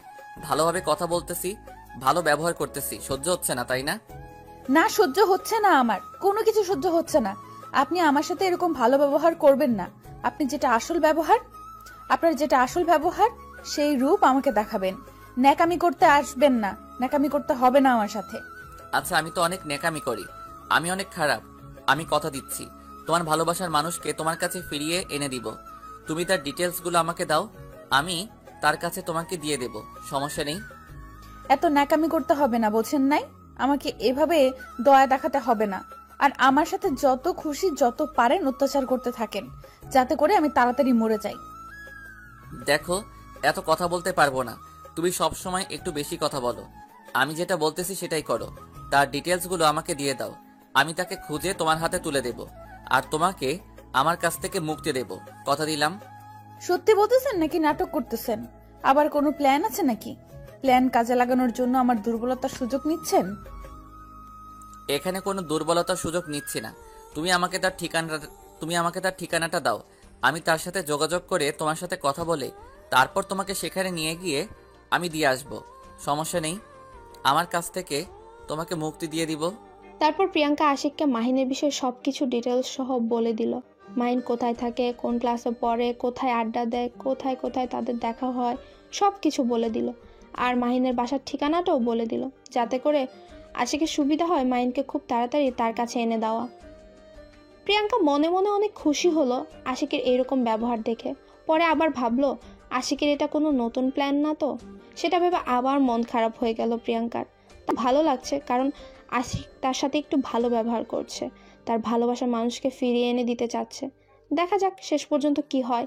তারপর প্রিয়াঙ্কাকে রুমে এনে আশিক ভালোভাবে সবকিছু পরিষ্কার করে দিল। তারপর তাকে একটা জামা পরে নিতে বলল। প্রিয়াঙ্কা আশিকের থেকে লুকিয়ে মনে মনে বাথরুমে চলে গেল, জামা পরে নিল, তারপর বেরিয়ে আসলো। আর আশিক সঙ্গে সঙ্গে প্রিয়াঙ্কাকে সাথে করে নিয়ে বাসা থেকে বেরিয়ে পড়লো। আমরা এখন কোথায় যাচ্ছি, আর আমাকে এভাবে হুট করে বাসা থেকে বের করে নিয়ে আসলেন? তখন না বললাম আমরা ডক্টরের কাছে যাব, তারপর সেখান থেকে সোজা তোমাদের বাসায় যাব। ওইখানে 2 দিন থাকবো। ওইখান থেকে তোমার মাহিনকে খুঁজবো। তারপর আবার সেখানে তোমাকে মাহিন হাতে তুলে দিয়ে আমি বাসায় চলে আসব। সত্যি বলতেছেন? আমার ভালোবাসাকে আমার কাছে ফিরিয়ে দেবেন? আপনাকে অনেক ধন্যবাদ আমার উপর দয়া দেখানোর জন্য। ধন্যবাদ দিতে হবে না, কারণ আমি এতদিন আমার নিজের জেদকে কাজে লাগিয়ে আপনাকে অনেক কষ্ট দিয়ে ফেলেছি। তার জন্য আমি ক্ষমা চেয়ে নিচ্ছি। জানি ক্ষমা পাওয়ার যোগ্য আমি না। আচ্ছা, আমরা এখন ডাক্তারের কাছে না যাই? আমি এমনিতেই যদি ঘুম পারি বা এমনিতেই খাওয়া দাওয়া ঠিক মতো করি তাহলে শরীর ঠিক হয়ে যাবে। অথচ ডাক্তারের কাছে গিয়ে আপনার টাকাগুলো নষ্ট করার কোনো মানে হয় না। সমস্যা নাই, অত্যাচার যেহেতু করেছি টাকা খরচ করলে কোনো সমস্যা হবে না। অত্যাচার করেছি, একটু তো চিকিৎসা করতেই হবে। চলেন না আমরা সেই নদীর ধারে যাই। যদি মাহিনের দেখা সেখানে পেয়ে যাই তাহলে তো কাজ হয়ে যাবে, কারণ সে হয়তো আমার জন্য অপেক্ষা করে ওই নদীর ধারে। আজকে আর অন্য কোথাও যাব না। আজকে সোজা এখান থেকে বাসায় চলে যাব। তারপর কালকে কোথায় যাওয়া যায় যাব সেখানে। সমস্যা কি? আজকে গেলে যদি তার দেখা পেয়ে যাই, চলেন না। আমার কথাটা একটু রাখেন না, যেহেতু একটু আমার দায়িত্ব নিতে চাচ্ছেন, প্লিজ আমার কথাটা রাখেন। আমার পক্ষে সেটা করা কখনো সম্ভব নয়, কারণ তোমার শরীরের অবস্থা অনেক খারাপ, আর তোমাকে এই অবস্থায় আমি কোথাও নিয়ে যেতে পারবো না। এর থেকে আজকে তুমি রেস্ট করো, কালকে থেকে খোঁজা শুরু করে দেব। প্রিয়াঙ্কার অনেক মন খারাপ হলো। আশিককে অনেক কিছু বলতে চাইলো, কিন্তু নিজের মধ্যে সব কিছু রেখে দিল, কারণ আশিক একটু ভালো ব্যবহার করছে। এখন যদি প্রিয়াঙ্কা আবার নাকামো করে, কথাবার্তা বলে, সেটা যদি অন্য লেভেলের হয়ে যায়, তখন তো আবার কি না কি হয়ে যাবে। তার থেকে প্রিয়াঙ্কা নিজেকে সংযম করলো, যাতে করে আশিক নিজের কথা থেকে সরে না আসে, যাতে করে সে তার ভালোবাসার মানুষকে ফিরে পায়, আর এই অত্যাচারের জগৎ থেকে সে একটু মুক্তি পেতে চায়, সুন্দরভাবে বেঁচে থাকতে পারে। তার জন্য প্রিয়াঙ্কা চুপ হয়ে গেল। মাহিন যে কতটা তাকে ভালোবাসে সেটা শুধু প্রিয়াঙ্কাই জানে। এতদিনের ভালোবাসার মধ্যে মাহিন তাকে কোনো খারাপ উদ্দেশ্যে ইঙ্গিত করেনি, খারাপ কথা বলেনি। সবসময় তার ভালো চেয়েছে, সবসময় তার ভালোবাসার পবিত্রতা রেখেছে।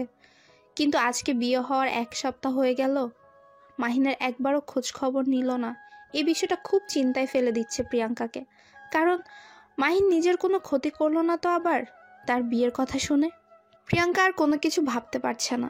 তার খুব ভালো লাগছে আজকে, তার মনটা কেন জানি খুব খুশি খুশি লাগতেছে, কারণ আশিক তার সাথে এত ভালো ব্যবহার করেছে, তার উপর তার ভালোবাসার মানুষকে খুঁজে এনে দিবে বলল। এই কথাগুলো ভাবতে গেলেই প্রিয়াঙ্কার মন আনন্দে ভরে যাচ্ছে। তারপর আশিকের সাথে প্রিয়াঙ্কা ডক্টরের কাছে গেল, ডক্টরকে দেখানো হলো। ডক্টর কিছু টেস্ট করতে দিল প্রিয়াঙ্কা আশিকের সাথে গিয়ে সে টেস্টগুলো করে নিল তাড়াতাড়ি। প্রিয়াঙ্কা অবাক হয়ে গেল, এত তাড়াতাড়ি কিভাবে টেস্টের রিপোর্ট, আর এত তাড়াতাড়ি কিভাবে সব কিছু হয়ে গেল। প্রিয়াঙ্কার কেমন যেন একটা খটকা লাগলো। এখানে আশিক আসলো মাত্র, আর তাকে দেখে সব কিছু তাড়াতাড়ি হয়ে গেল, এটা কিভাবে সম্ভব? প্রিয়াঙ্কা তো এর আগেও অনেক হসপিটালে গিয়েছিল, ডক্টরের কাছে দেখা করতে গেলে লাইন ধরে দাঁড়াতে হয়, তারপর টেস্টের কথা তো বাদই দিলাম। টেস্টের রিপোর্ট দিতে দিতে 2 থেকে 3 ঘন্টা লেগে যায়, কিন্তু এখানে মাত্র 10 থেকে 15 মিনিটের মধ্যে।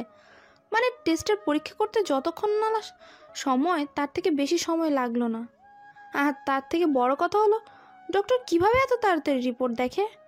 সবাইকে দেখার পর তারপর রাত্রে বা 2-3 ঘন্টা পর রিপোর্ট দেখে। কিন্তু এটা কিভাবে সম্ভব হয়ে গেল? প্রিয়াঙ্কা আর কোনো কিছু ভাবতে পারছে না। তাড়াতাড়ি হসপিটাল থেকে বেরিয়ে আসলো আশিক প্রিয়াঙ্কাকে সাথে করে নিয়ে। প্রিয়াঙ্কার সাথে কোনো কথা বলছে না। একটা কথা চিন্তা করতেছে সে, মাহিনের দেখা কখন পাবে, আর তাকে কতদিন ধরে সে দেখে না, নিজের কি অবস্থা করে রেখেছে সেটাই ভাবছে প্রিয়াঙ্কা। কি হলো, এত মনোযোগ দিয়ে কি ভাবতেছো? ভালোবাসার মানুষের দেখা পাবে, তার জন্য কি আমার সাথে কথা বলা যাবে না? একদম চুপ মেরে আছো যে। কোথায় চুপ মেরে আছি? আমি তো সেই থেকেই বকবক করলাম, আর বেশি বকবক করলে মাথাটা কেমন জানি ব্যথা করে, তার জন্য চুপ করে আছি। এখন একটু রেস্ট নিতেছি। আচ্ছা, তাহলে এই ব্যাপার। তখন ডক্টরের কাছে বললে না কেন? তারা ওষুধ লিখে দিত, খাইলে তো আর এই সমস্যাটা হতো না। তখন না মনে করে দিয়ে এখন আবার বলতেছো এসব কথা? ব্যাপার না, ঠিক হয়ে যাবে। এটা কোনো সমস্যা হলো? এমনিতেই ঠিক হয়ে যাবে। ঘুম হয়নি তো এই কয়দিনে, তার কারণে এরকম সমস্যা হচ্ছে। সব আমার দোষ, তাই না? আমি যদি এরকম না করতাম তাহলে আজকে আপনার কোনো সমস্যা হতো না। এটা কি শুরু করেছেন বলেন তো? একবার আপনি, একবার তুমি, একবার তুই, যে কোনো একটা ধরে থাকেন। এখন থেকে একটাই ধরে থাকবো, সেটা হচ্ছে আপনি। কারণ এখন থেকে এটার পরিবর্তন করার অধিকার আমার নাই। কে বলেছে নাই? কেন নাই? কিসের জন্য নেই? আপনি যেহেতু আমাকে চেনেন, বা আপনার এখন বউ আমি, তাহলে তুমি বা তুই করেই বলতে পারেন, সমস্যা নেই। আপনার যেটা খুশি আপনি ধরে থাকবেন কিসের জন্য?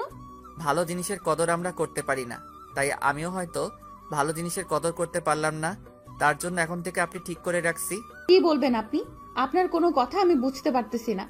এতক্ষণ তো আপনার কথা মানে গুলো বুঝতে পারলাম, এখন কেন জানি আমার মাথার উপর দিয়ে যাচ্ছে। আপনাকে কোনো কিছু বুঝতে হবে না। এখন চলেন আপনার বাসায় যাব, তারপর সেখানে গিয়ে রেস্ট করব। আমারও খুব ক্লান্ত লাগতেছে কেন জানি। আচ্ছা তাহলে চলেন এখান থেকে।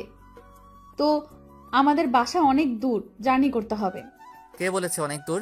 আমরা এখন বাইকে যাব, সমস্যা নেই। উঠো, বা অটো বা সিএনজিতে যাব না, খুব তাড়াতাড়ি পৌঁছে যাব। এখন আমরা বাইক কই পাইবো? আসার সময় তো সিএনজি করেই আসলাম, এখানে এখন বাইক কোথায় পাবো আমরা? সেটা নিয়ে তোমাকে এত টেনশন করতে হবে না, সেই টেনশনটা আমার, আমি ম্যানেজ করে রেখেছি। এখন চলো, তাড়াতাড়ি সামনে রাখা আছে আমাদের জন্য বাইক। প্রিয়াঙ্কা আর কোনো কথা বলল না, চুপচাপ আশিকের সাথে সামনে এগিয়ে যেতে লাগলো। সামনে গিয়ে দেখে সত্যি একটা বাইক রাখা আছে, সেখানে একটা ছেলে দাঁড়িয়ে আছে। ছেলেটা আশিকের হাতে বাইকের চাবিটা দিয়ে একটা ট্যাক্সি করে সেখান থেকে চলে গেল। আশিক বাইকে উঠে পড়লো আর প্রিয়াঙ্কাকে উঠতে বলল। প্রিয়াঙ্কা আশিককে ধরে বাইকে উঠে বসে পড়লো, আর আশিক সঙ্গে সঙ্গে অনেক স্পিডে বাইক চালানো শুরু করে দিল। প্রিয়াঙ্কা প্রথমে ভেবেছিল আশিক হয়তো ভালো মতো ড্রাইভ করতে পারে না, কিন্তু আশিকের ড্রাইভ দেখে প্রিয়াঙ্কা অবাক হয়ে গেল। আশিকের ড্রাইভিংটা প্রিয়াঙ্কা অনেক এনজয় করলো, কারণ এত সুন্দরভাবে ড্রাইভিং করছে আর এত স্পিডে গাড়ি চালিয়েছে, নিখুঁতভাবে, একদম একজন রাইডারের মতো। প্রিয়াঙ্কা তো আসলে জানতো না যে আশিক আগে কি করছিল বা এখন কি করে, কিছুই না। আশিকের সাথে প্রিয়াঙ্কা আজকে 1 সপ্তাহ যাবৎ আছে, কিন্তু আশিকের সম্পর্কে সে এখন পর্যন্ত কিছুই জানে না। আশিক কি করে, আশিকের পেশা কি, আশিক কি কাজ করে, শুধু প্রিয়াঙ্কা জানে আশিকের আব্বু বিদেশ থাকে, সেখান থেকে টাকা পাঠায়, সে টাকায় মনে হয় আশিক চলাচল করে। কিন্তু প্রিয়াঙ্কা তো আর এটা জানে না যে আশিক কত বড় বিজনেসম্যান আর কত সফল একজন ব্যক্তি। কিন্তু তার কিছু সমস্যার কারণে তার আজকে এই অবস্থা। সেখানে যে ডাক্তারের কাছে গিয়েছিল সেটা ছিল আশিকের বেস্ট ফ্রেন্ড, একসাথে পড়াশোনা করেছে ছোট্টবেলা থেকেই। আশিকও ডাক্তারি পড়েছে, কিন্তু ডাক্তারি না করে সে এখন ব্যবসা করে। কিছুক্ষণ পর আশিক প্রিয়াঙ্কার বাসার সামনে গিয়ে পৌঁছে গেল। খুব অল্প সময়, 30 মিনিট লেগেছিল। যেখানে 1 ঘন্টার রাস্তা, সেখানে 30 মিনিটের মধ্যেই এসে পৌঁছে গেল। আশিক এসে প্রিয়াঙ্কাকে বাইক থেকে নামিয়ে দিয়ে আবার বাইকটা একটা সাইড করে রেখে দিল। তারপর প্রিয়াঙ্কার হাত ধরে প্রিয়াঙ্কাদের বাসায় প্রবেশ করলো আশিক। বাসার ভেতরে প্রবেশ করে দেখে গেটম্যান বাইরে দাঁড়িয়ে আছে, আর বাসার ভেতরে নাকি কেউ নেই। গেটম্যানের কাছ থেকে জানতে পারলো, তার কাছ থেকে চাবিটা নিয়ে নিল প্রিয়াঙ্কা, তারপর ভেতরে চলে আসলো। আচ্ছা আমরা যে এখানে আসব সেটা কি আমার আব্বু আম্মু জানে না, নাকি তাদের জানানো হয়নি? আমি আসলাম তাদেরকে সারপ্রাইজ দিতে, কিন্তু উল্টো তো আমি নিজেই সারপ্রাইজড হয়ে গেলাম। কেউ বাসায় নেই, এখন কি হবে? কি আর হবে, আমার রুমে চলেন, আমি আপনাকে রুমটা দেখিয়ে দিচ্ছি। আর আমি দেখি আব্বু আম্মুর সাথে ফোনে কথা বলি কতক্ষণ লাগবে বাসায় আসতে তাদের। অযথা তাদেরকে টেনশনে নিয়ে লাভ আছে? তার থেকে তারা যে কাজে গেছে কাজটা শেষ করে আসুক, আমরা এখন রেস্ট করি।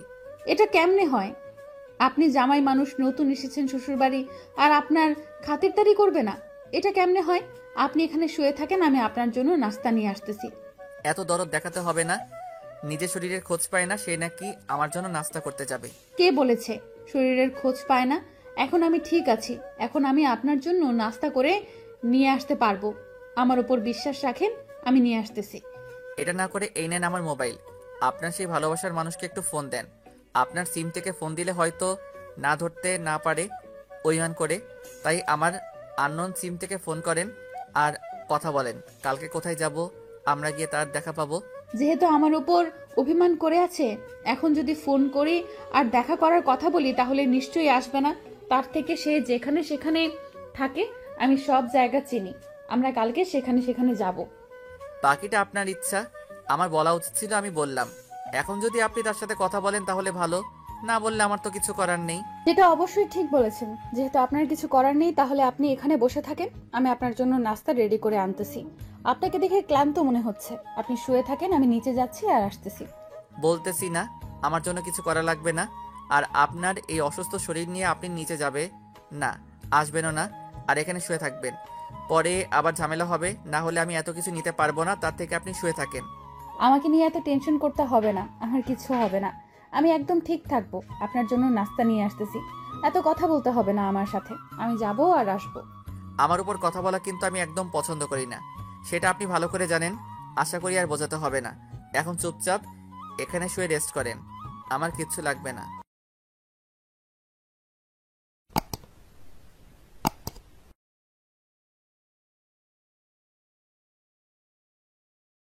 এটা কি করে হতে পারে? প্রথমবার শ্বশুরবাড়ি এসেছেন আর কিছু না খেয়ে এভাবে বসে থাকবেন আর আমি সেটা মেনে নেব? তারপরও আমার সাথে তর্ক করতেছেন কিসের জন্য? বলতেছি না আমার কিচ্ছু লাগবে না, আপনি রেস্ট করেন, আপনার শরীর দুর্বল, তারপরও কথা বলতেছেন কিসের জন্য? আচ্ছা, কাউকে এত বেশি জোর করা উচিত না। এতবার করে বলছি, সে যখন খাবে না তাহলে আমার আর কি করার? আমিও আর গেলাম না। আমি প্রথম থেকে বলেছি আমার কিচ্ছু লাগবে না, আপনার শরীর দুর্বল, আপনি রেস্ট করেন। সেটা না শুনে আমার সাথে এসব কথা বলতেছেন কিসের জন্য? বুঝতেছি না তো আপনার কথা বলার এত ইচ্ছা। আমি শুধু আমার পরিবারের সম্মান রক্ষার্থের জন্য আপনাকে আমি নাস্তা করাতে চাইলাম। আপনি যদি খাবেন না তাহলে আর অযথা আমি কষ্ট করে করব কিসের জন্য? এবার কিন্তু সত্যি আমার রাগ উঠে যাচ্ছে, আর একবার যদি এটা নিয়ে কোনো কথা হয়েছে তাহলে কিন্তু ভালো হবে না। আপনাকে আমি রেস্ট করতে বলেছি আর আপনি অযথা কথা বলা শুরু করে দিয়েছেন। আশিকের কথা শুনে প্রিয়াঙ্কা আর কোনো কথা বলতে পারলো না। আশিকের প্রচুর রাগ উঠে গেছে। প্রিয়াঙ্কাকে বারবার বলছে রেস্ট করার কথা, আর প্রিয়াঙ্কা বারবার তাকে অযথা কথা বলে যাচ্ছে। তার জন্য আশিকের প্রচন্ড রাগ উঠে যাচ্ছে। আশিকের এমনিতেই অনেক রাগ, তার উপর প্রিয়াঙ্কার এরকম কথা বলতেছে। আশিকের রাগ তো উঠারই কথা, আশিকের রাগ আরো বেশি বেড়ে যাচ্ছে। তার উপর যদি প্রিয়াঙ্কা এরকম কথা বলতে থাকে কেমনটা লাগে? আশিকের অনেক খারাপ লাগতেছে, কিন্তু সেটা বাইরে প্রকাশ করছে না। আশিকের মনের ভেতর অনেক যন্ত্রণা, সেটা কারোর সাথে শেয়ার করে না। তার যত যন্ত্রণা আছে নিজের মধ্যেই রেখে দেয়, কাউকে বলে বেড়ায় না যে তার ভেতরে অনেক যন্ত্রণা আছে। আশিকের এর আগে কখনো এরকম হয়নি, কারণ এর আগে অনেক বান্ধবী ছিল বা একটা প্রেমিকাও ছিল, তাকে যখন বিদায় দিয়েছে এতটা খারাপ লাগেনি। কিন্তু প্রিয়াঙ্কাকে বিদায় দিতে গিয়ে আশিকের প্রচন্ড খারাপ লাগতেছে। তার মন চাচ্ছে প্রিয়াঙ্কাকে তার সাথেই রেখে দিতে, কিন্তু প্রিয়াঙ্কা তো তাকে ভালোবাসবে না, কোনো দিনও বাসবে না, কারণ তার মনে তো অন্য একজন আগে থেকেই দখল করে নিয়েছে। তাহলে সেখানে আশিকের জায়গা কিভাবে দিবে সে? আশিকের যন্ত্রণাগুলো নিজের মাঝে নীরবে রেখে দিল। আর প্রিয়াঙ্কার হাসি খুশি মুখ দেখে আশিকের খুব ভালো লাগছে, কারণ সে এখন প্রিয়াঙ্কার সাথে খারাপ আচরণ করছে না, ভালো ব্যবহার করছে। আর প্রিয়াঙ্কা কত সহজেই তাকে ক্ষমা করে দিল। সে সবকিছু মেনে নিয়েছে। এত সুন্দর সে, আর তার এত সুন্দর আচরণ, তার এত সুন্দর ব্যবহার যে কাউকে আকৃষ্ট করতেই পারে। আশিক তার থেকে ব্যতিক্রম না, তাকেও আকৃষ্ট করেছে। কিন্তু আশিক তো তার কোনো মূল্য দিতে পারেনি, বরং সে আবার অন্য একজনকে ভালোবাসা। সেখানে আশিক কাটা হয়ে আছে, সেই কাটা হয়ে আশিক থাকতে চায় না। তাই আশিক প্রিয়াঙ্কার জীবন থেকে সরে যেতে চাচ্ছে। কথাগুলো ভাবতে ভাবতে আশিক প্রিয়াঙ্কার দিকে একটু তাকালো। তাকিয়ে দেখে প্রিয়াঙ্কা শুয়ে পড়েছে। কি মিষ্টি লাগছে দেখতে। আশিকের ইচ্ছে করছে প্রিয়াঙ্কাকে একটু ছুঁয়ে দেখতে, কিন্তু সে অধিকার থেকে সে বঞ্চিত। তাকে স্পর্শ করার ক্ষমতা তার নেই। এতদিন তাকে জোর করে যেসব করেছে, এখন তো সেটা বুঝতে পেরেছে আশিক। তাই কোনোভাবে সম্ভব না প্রিয়াঙ্কার গায়ে স্পর্শ করা। আমি একটু বাইরে যাচ্ছি, একটু পর আসবো। আমার এখানে একটু কাজ আছে। আমি যেখানে যাচ্ছি সেখান থেকে এসে আপনার সাথে গল্প করব। এখন এখানে আপনার কিসের কাজ থাকতে পারে? এটা তো আপনার নতুন একটা পরিবেশ, আর আপনি এখানে তেমন কিছুই চেনেন না। তাহলে কি করে আপনার কাজ এখানে থাকতে পারে? আমি এখানে নতুন না, আমি এই এলাকার অলিগলি সবকিছু চিনি। তাই আমাকে নিয়ে কোনো টেনশন করতে হবে না। আমি বাইরে যাব আর আসবো। সেটা কিভাবে হতে পারে? আমি তো আর আপনাকে বাইরে পাঠিয়ে দিয়ে টেনশনে থাকতে পারবো না। আপনি আসবেন নাকি ওই দিক দিয়ে চলে যাবেন, আমি তো কোনো ভরসাই পাই না আপনার। আমি যাকে যেটা কথা দেই সেটা অক্ষরে অক্ষরে পালন করার সর্বদা চেষ্টা করি। আর আমি আপনাকে যেটা কথা দিয়েছি সেটা রাখবো ইনশাল্লাহ। আচ্ছা, তাড়াতাড়ি চলে আসবেন। আমি কিন্তু বেশিক্ষণ আপনার জন্য এখানে অপেক্ষা করতে পারবো না। আর যদি না আসেন তাহলে কিন্তু। হ্যাঁ, তো অবিশ্বাস করার কিছু নেই। আমি চলে আসবো তাড়াতাড়ি, কোনো সমস্যা নেই। আমি যাব আর আসবো, সর্বোচ্চ 1 ঘন্টা সময় লাগবে। 1 ঘন্টা সময় লাগবে? আর আপনি বলতেছেন যাবেন আর আসবেন? এটা কোনো কথা? 1 ঘন্টার ভেতরে তো আব্বু আম্মু চলে আসবে। তাহলে তো ভালোই হবে, এসে তাদের সাথে আমি গল্প করতে পারবো। আর আপনি এখন একটু রেস্ট করেন, এখান থেকে কোথাও যাবেন না, নিজের রুমে শুয়ে থাকেন। আমি 1 ঘন্টা পর আসবো। আমার কেমন জানি টেনশন হচ্ছে আপনাকে নিয়ে এখন থেকেই। কারণ আপনি যাবেন আসবেন কি নাকি না, কোথায় যাচ্ছেন, আপনি তো এখানে নতুন কাউকে চেনেন না। আমি তো বললাম আমি এখানে সবকিছুই চিনি, আমাকে নিয়ে অযথা টেনশন করতে হবে না। আমি একটা কথা বলি, আমি আপনার সাথে যাই, তাহলে তো কোনো সমস্যা হবে না। আমি যদি আপনার সাথে যাই তাহলে তো কোনো সমস্যা হওয়ার কথা না, তাই না? আমি যাই সাথে। আপনি কেন বোঝার চেষ্টা করতেছেন না? কেন এত অবিশ্বাস করতেছেন আমাকে? আমি যাব আর এই আসবো। বিশ্বাসের কথা এখানে বলতেছি না, বলতেছি যে আপনাকে কি পাওয়া যাবে নাকি আপনি সেখান থেকে চলে যাবেন, সেটার বিশ্বাস পাচ্ছি না আমি। আচ্ছা, এই নেন আমার ফোন। আমার ফোনে গেমস খেলেন। আমি যাব আর আসবো, আমার ফোনের প্রয়োজন হবে না। আমি শুধু এক জায়গায় যাব, সেখান থেকে বেশিক্ষণ সময় নেব না, তাড়াতাড়ি চলে আসবো। তাহলে ফোন একদম আনলক করে আমাকে দিতে হবে। আমার যখন যেখানে খুশি আমি সেখানে যেতে পারি, না হলে কিন্তু আমার মেজাজ গরম হয়ে গেলে ফোনটা ভেঙে ফেলতে পারি। আছে, সমস্যা নেই, আমি ফোন একদম আনলক করে দিচ্ছি। আপনি ফোনে গেমস খেলেন, আর আমি যাব আর আসবো, বেশি সময় নেব না। আপনি গেমস খেলা শেষ না করতেই আমি চলে আসবো। তারপর আশিক তার ফোনের যেখানে যেখানে পাসওয়ার্ড দেওয়া ছিল সবকিছু একদম আনলক করে দিয়ে চলে গেল বাসা থেকে। প্রিয়াঙ্কা একটু ফ্রি ফায়ার ভালো খেলতে পারে, সে আগে খেলেছিল। মাহিন সেও গেমে এসেছিল, মাহিনের সাথে যেন সবসময় কানেক্ট থাকতে পারে, তার জন্য প্রিয়াঙ্কাও খেলতো। আর আশিকের ফোন হাতে নিয়ে দেখে যে ফ্রি ফায়ার আছে, তাই সে অন্য কোনো গেমসের দিকে মনোযোগ না দিয়ে ফ্রি ফায়ারে ঢুকে পড়লো। প্রিয়াঙ্কা প্রথমে নিজের আইডি ওপেন না করে আশিকের আইডি দিয়ে প্রবেশ করলো। আশিকের আইডি কানেকশন, তারপর ব্যান্ডেল, তারপর কত কি আছে, লেভেল কত, এসব চেক করার জন্য আশিকের আইডিতে প্রবেশ করে প্রথমে দেখলো যে একটা নুবের মতো ক্যারেক্টার সামনে এনে রেখেছে। প্রিয়াঙ্কা ভাবলো হয়তো বেশি দিন খেলে না, নতুন করে শুরু করেছে। কিন্তু যখন তার প্রোফাইল ক্লিক করলো তখন প্রিয়াঙ্কার কপালে চোখ উঠে গেল। সিজন 3 এর প্লেয়ার আইডি লেভেল 74। সেটা দেখে প্রিয়াঙ্কা খুব তাড়াতাড়ি কালেকশন চেক করা শুরু করে দিল। কালেকশন দেখে প্রিয়াঙ্কার তো মাথাই নষ্ট হয়ে গেল। হিপ বান্ডেল সহ সব বান্ডেল আছে, সিজন 3 থেকে যে বান্ডেলগুলো ছিল সব আছে। প্রিয়াঙ্কা কোনো কিছু না ভেবে গেমে ঢুকে পড়লো, কারণ প্রিয়াঙ্কা অন্য কোনো গেম খেলে না। যা টুকটাক খেলে রেক্স ম্যাচ খেলে, তাছাড়া খেলে না। গেম খেলতে খেলতে হঠাৎ করে প্রিয়াঙ্কার মনে পড়ে গেল তার গ্যালারি প্লাস তার পার্সোনালিটি একটু চেক করা উচিত। তার এরকম হওয়ার পেছনে তো নিশ্চয়ই একটা কারণ আছে। একটা মানুষ এত সহজে এত রাগী বদমেজাজি খারাপ হয় না, তার পেছনে একটা কারণ থাকবে। সেটা যদি এইখানে চেক করে কোনো কিছু পাওয়া যায়, এইসব ভেবে তারপর প্রিয়াঙ্কা আশিকের সব কিছু চেক করা শুরু করে দিল একটা কিছু খুঁজে পাওয়ার জন্য। প্রিয়াঙ্কা এত ঘাটাঘাটি করতেছে, কোনো কিছুই খুঁজে পাচ্ছে না সে। সব কিছু একদম ফ্রেশ, শুধু আশিকের কিছু পিক, আশিকের ফ্রেন্ডদের সাথে কিছু পিক, তাছাড়া গ্যালারিতে আর কোনো কিছু নাই। আর ভিডিও, শুধু কিছু গান রয়েছে, তাছাড়া আশিকের ফোনে আর কিছু পাইল না প্রিয়াঙ্কা। প্রিয়াঙ্কা তো মাথায় নষ্ট হয়ে গেল, এত ভালো হতে পারে কিভাবে একটা মানুষ। তারপর হঠাৎ করে প্রিয়াঙ্কা একটা অ্যাপসের উপর নজর দিল, কারণ এই অ্যাপসটা একটু অস্বাভাবিক লাগতেছে। এই অ্যাপসটা সহজে কেউ ইউজ করে না। প্রিয়াঙ্কা জানা মতো এই অ্যাপসটা সব থেকে সিকিউরিটি সম্পন্ন একটা অ্যাপস।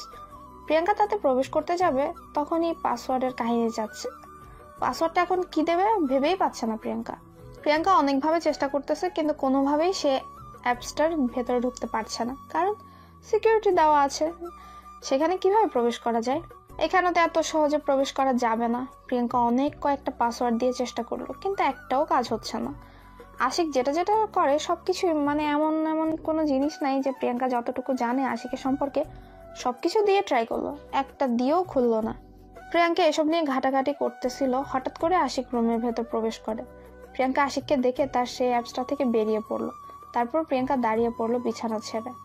আশিকের সামনে এসে দাঁড়িয়ে পড়লো সে। আপনি ফ্রি ফায়ার খেলেন আর আপনি সিজন 3 এর প্লেয়ার। কই, আমাকে তো একদিন বললেন না? কেন আপনি ফ্রি ফায়ার খেলেন? চলেন একটা কাস্টম হয়ে যাবে। যদি ফ্রি ফায়ার খেলেন খুব বোরিং লাগতেছে, একটা কাস্টম খেলে আসি। আমি কি আপনার সাথে পারবো নাকি? আমি পারবো না আপনার সাথে, খেলবো না আমি। আপনি খুব ভালো খেলেন দেখে বোঝা যাচ্ছে। আরে দূর, আমি খেলতে পারি না, একদম খেলতে পারি না। এমনিতেই অনেক আগে থেকে খেলি, কিন্তু রেগুলার না। দিনে 1 ঘন্টা 1.5 ঘন্টা এরকম খেলছিলাম। আমি তো আপনার সাথে খেলবো না। আপনি যেটা খেলেন আমার পক্ষে কখনোই সম্ভব না। আপনি অনেক খেলেন, আমি খেলতে পারবো না আপনার সাথে। আরে ব্যাপার না, আমি কাস্টম দেব। একটা তো খেলেন, আমার কাছে কাস্টম অনেকগুলো আছে। আমি কাস্টম খেলি না তেমন ভাবে, তাই কাস্টম খেলতে পারি না। একবার খেলে দেখেন না কেমন পারি। যদি আপনি আমাকে 70 থেকে 0 হারাইয়া দিছেন, তাহলে কিন্তু আর গেম খেলতে পারবো না আমি এর থেকে না খেলি, কারণ এর উপর একটা অ্যাট্রাকশন আছে। যদি হেরে যায় আপনার কাছে 4-0-তে। আমি এখন বুঝতে পেরেছি আপনি অনেক ভালো খেলেন। এখন আমি যতই আপনাকে রিকোয়েস্ট করি গেমে নিয়ে আসবো, তখন দেখবেন যে আপনি আমাকে হারাই দিয়েছেন। তখন আমার মান সম্মান বলতে কিছু থাকবে না। তার থেকে যদি আপনি না খেলেন তাহলে দরকার নেই। আচ্ছা, আমি গেমে যাচ্ছি, আপনিও চলে আসেন। এতই যখন বলেছেন তাহলে একটা খেলতে তো আর কোনো সমস্যা নেই। আপনার ইচ্ছা, আপনিও তো মনে হয় অনেক ভালোই পারেন, তার জন্য এরকম করতেছেন। আমি বুঝতে পেরেছি। আমি ভালো মতো খেলতে পারি না। আপনি তো আমাকে 7-0 হারিয়া দিবেন দেখে নিয়েন। আমি পারি না। আচ্ছা, তাহলে এত কথা বললে আর পরে খেলা হবে না। চলেন কাস্টমে চলে আসেন, একটা কাস্টম খেলে আসি, তারপর দেখা যাক। আমি খেলবো না, পারি না। আপনি এত খেলেন। কই, আমি তো পারি না। আপনি চেষ্টা করেন, আমাকে হারাতে পারবেন। অনেক ভালো খেলেন আপনি। চাপাবাজি না করে আমাকে একটু সুযোগ দেন, না হলে খেলবো না।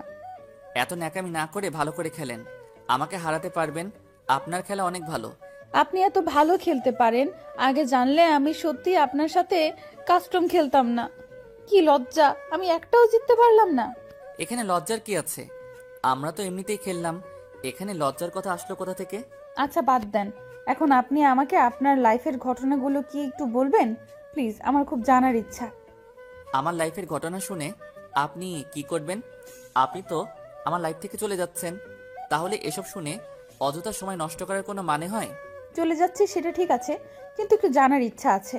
আপনি কেমন একজন মানুষ, আপনার সম্পর্কে না জানলে কেন জানি আমার ভালো লাগতেছে না। এসব শুনে আপনার কোনো কাজ নেই, এর থেকে আপনি আপনার মাহিনকে নিয়ে ভাবুন, তাহলে ভালো লাগবে আপনার। সেটা আপনাকে বলতে হবে না। আমি আপনাকে যেটা প্রশ্ন করেছি আপনি সেই প্রশ্নের উত্তর দিলেই তো হয়। এত কথা বলেন কিসের জন্য? আমি কি আপনার জীবন সম্পর্কে জানতে চেয়েছি? আপনি জানতে চান নাই তাতে কি হয়েছে? আমি জানতে চেয়েছি, আপনি বলবেন। আপনাকে কেমন অদ্ভুত লাগে আমার কাছে, তাই আমি আপনার সম্পর্কে জানতে চাই। আমরা যেমন আছি তেমনই থাকি। কালকে বা পরশুদিন তো আপনাকে মাহিনের হাতে তুলে দিব, তার সাথে গিয়ে আপনার সুখ দুঃখের গল্পগুলো করিয়েন প্লিজ। আমার সম্পর্কে অন্তত জানতে চাইবেন না? আপনার সম্পর্কে আমাকে জানতেই হবে, তাই আপনার সম্পর্কে যা আছে আমাকে বলবেন। আপনার মনের ভেতরে কি এমন কষ্ট যার জন্য আপনি এই রকম সব সময় রাগী মুডে থাকেন? আমি এখন এত কথা বলতে চাচ্ছি না। এত প্রশ্ন করলে কি ভালো লাগে? সব সময় প্রশ্নের উপর রাখেন আমাকে। প্রশ্ন না করলে কি আমি উত্তরগুলো জানতে পারবো? আমাকে যে বিষয়গুলো জানতে হবে সেগুলোর জন্যই তো প্রশ্ন করতেই হবে আপনাকে। আমি না আপনার প্রশ্নগুলো আর নিতে পারি না। এত প্রশ্ন করলে কেমনে কি? প্রশ্নগুলো নিতে না পারলেও তার উত্তর দিতে হবে ঠান্ডা মাথায় ভেবে চিনতে। কি এমন হয়েছে আপনার অতীতে? আপনার সম্পর্কে আমি কিছুই জানি না। শুধু এটাই জানি আপনার সাথে আমার বিয়ে হয়েছে, এখন আপনি আমার স্বামী। তাহলে সেটাই জেনে থাকুন না, আর বেশি কিছু জানার কি দরকার? চলেই তো যাচ্ছেন আমার জীবন থেকে। আমার সম্পর্কে জেনে কি করবেন বলেন? অযথা এসব শুনে আপনার মন খারাপ হয়ে যাবে। আমার মন কত খারাপ হয় সেটা আমি দেখব। আপনাকে বলতে বলেছি, আপনি বলবেন। এত কথা বলেন কিসের জন্য শুনি? আমি কোনো প্রশ্নের উত্তর দিতে চাচ্ছি না। এখন আমার জীবনে যত কষ্ট, যত ব্যথা, যত যন্ত্রণা আছে সব আমার মাঝেই থাক। আমি কারোর সাথে শেয়ার করতে চাই না। আমি শুনতে চাই, আপনাকে বলতে হবে। আপনি বলতে বাধ্য। আমাকে আপনাকে বলতেই হবে। আজকে আমি দীর্ঘ 7 দিন আপনার সাথে আছি। আপনার সম্পর্কে আমি কিচ্ছু জানি না। আমার সম্পর্কে অজানাই থাক, আপনার কাছে অদ্ভুত হয়ে থাকি। সবার কাছে যেমন অদ্ভুত হয়ে আছি, আপনার কাছেও থাকি, সমস্যা নেই। এরকম করতেছেন কিসের জন্য বলেন না?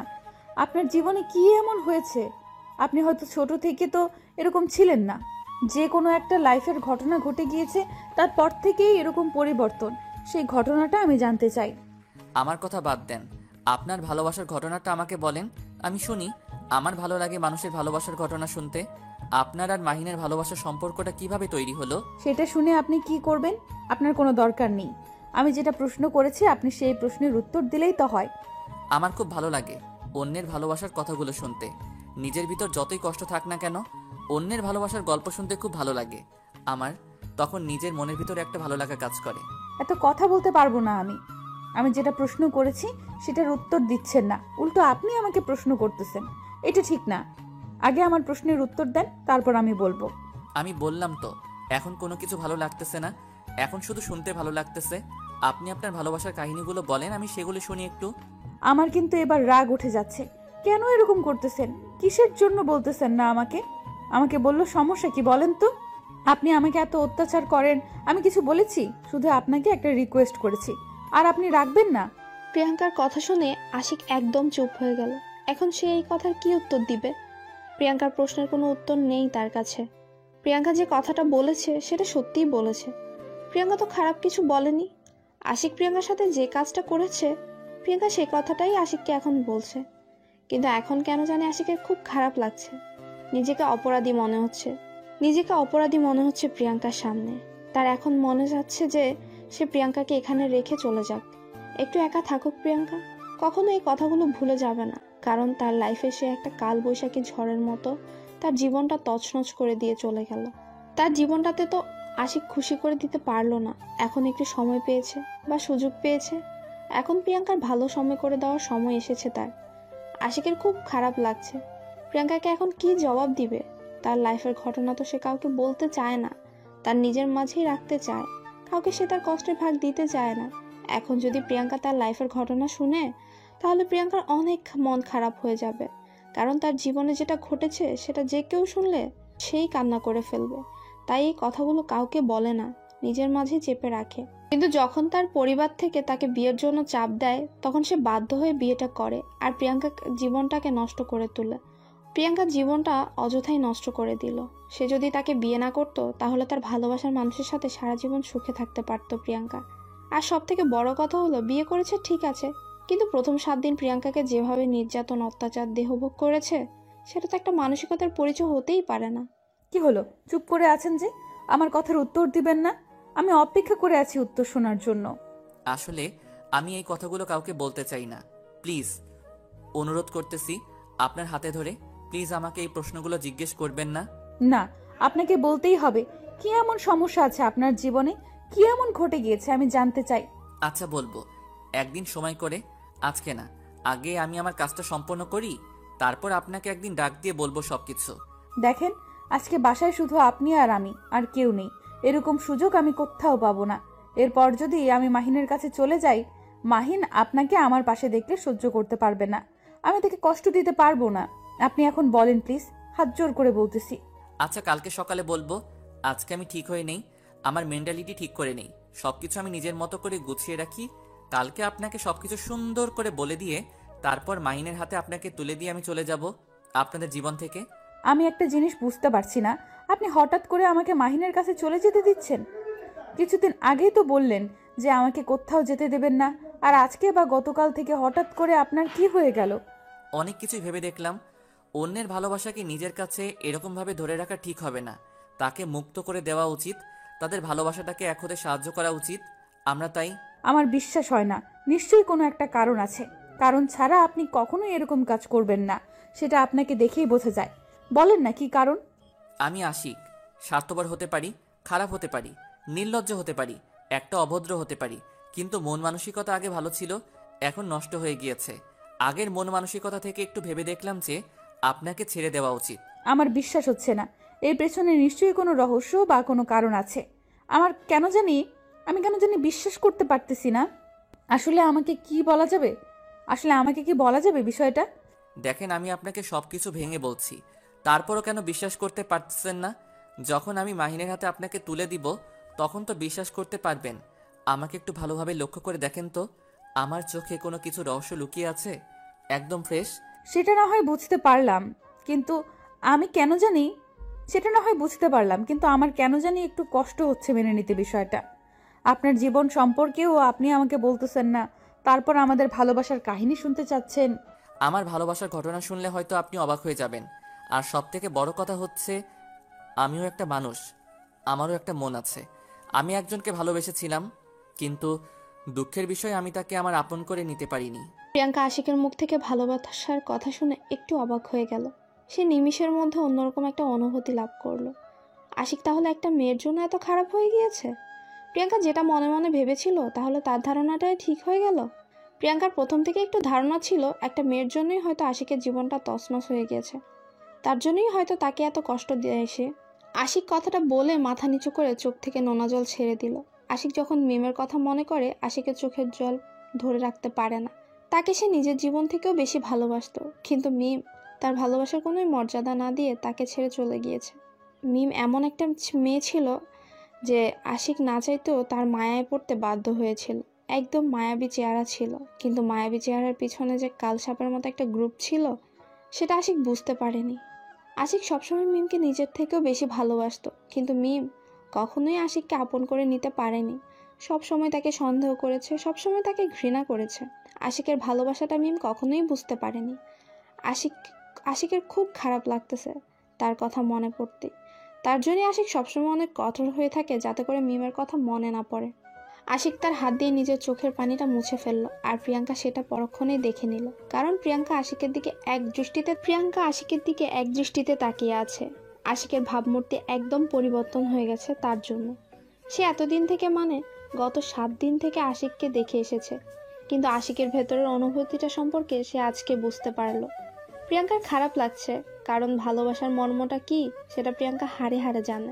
তাই প্রিয়াঙ্কা আশিকের কষ্টটা ভালো করে জানে, বুঝতে পারছে আশিকের ভেতর কি চলছে, আর আশিক কেন তার সাথে এত খারাপ ব্যবহার করেছে এতদিন। এখন কেন জানি প্রিয়াঙ্কার আশিকের জন্য একটু মায়া হতে লাগলো, অন্যরকম ভাবে। এর আগে কখনো এরকম হয়নি। আশিকের চোখের পানি দেখে প্রিয়াঙ্কা নিজেকে আর ধরে রাখতে পারলো না। আপনি নিজেকে এত কষ্ট দেন কিসের জন্য? আপনি যদি আজকে আপনার আম্মুর সাথে এই কষ্টগুলো শেয়ার করতেন বা কোনো ফ্রেন্ডের সাথে শেয়ার করতেন, তাহলে কখনো আপনার এরকম চাপা কষ্ট হতো না মনের ভেতর।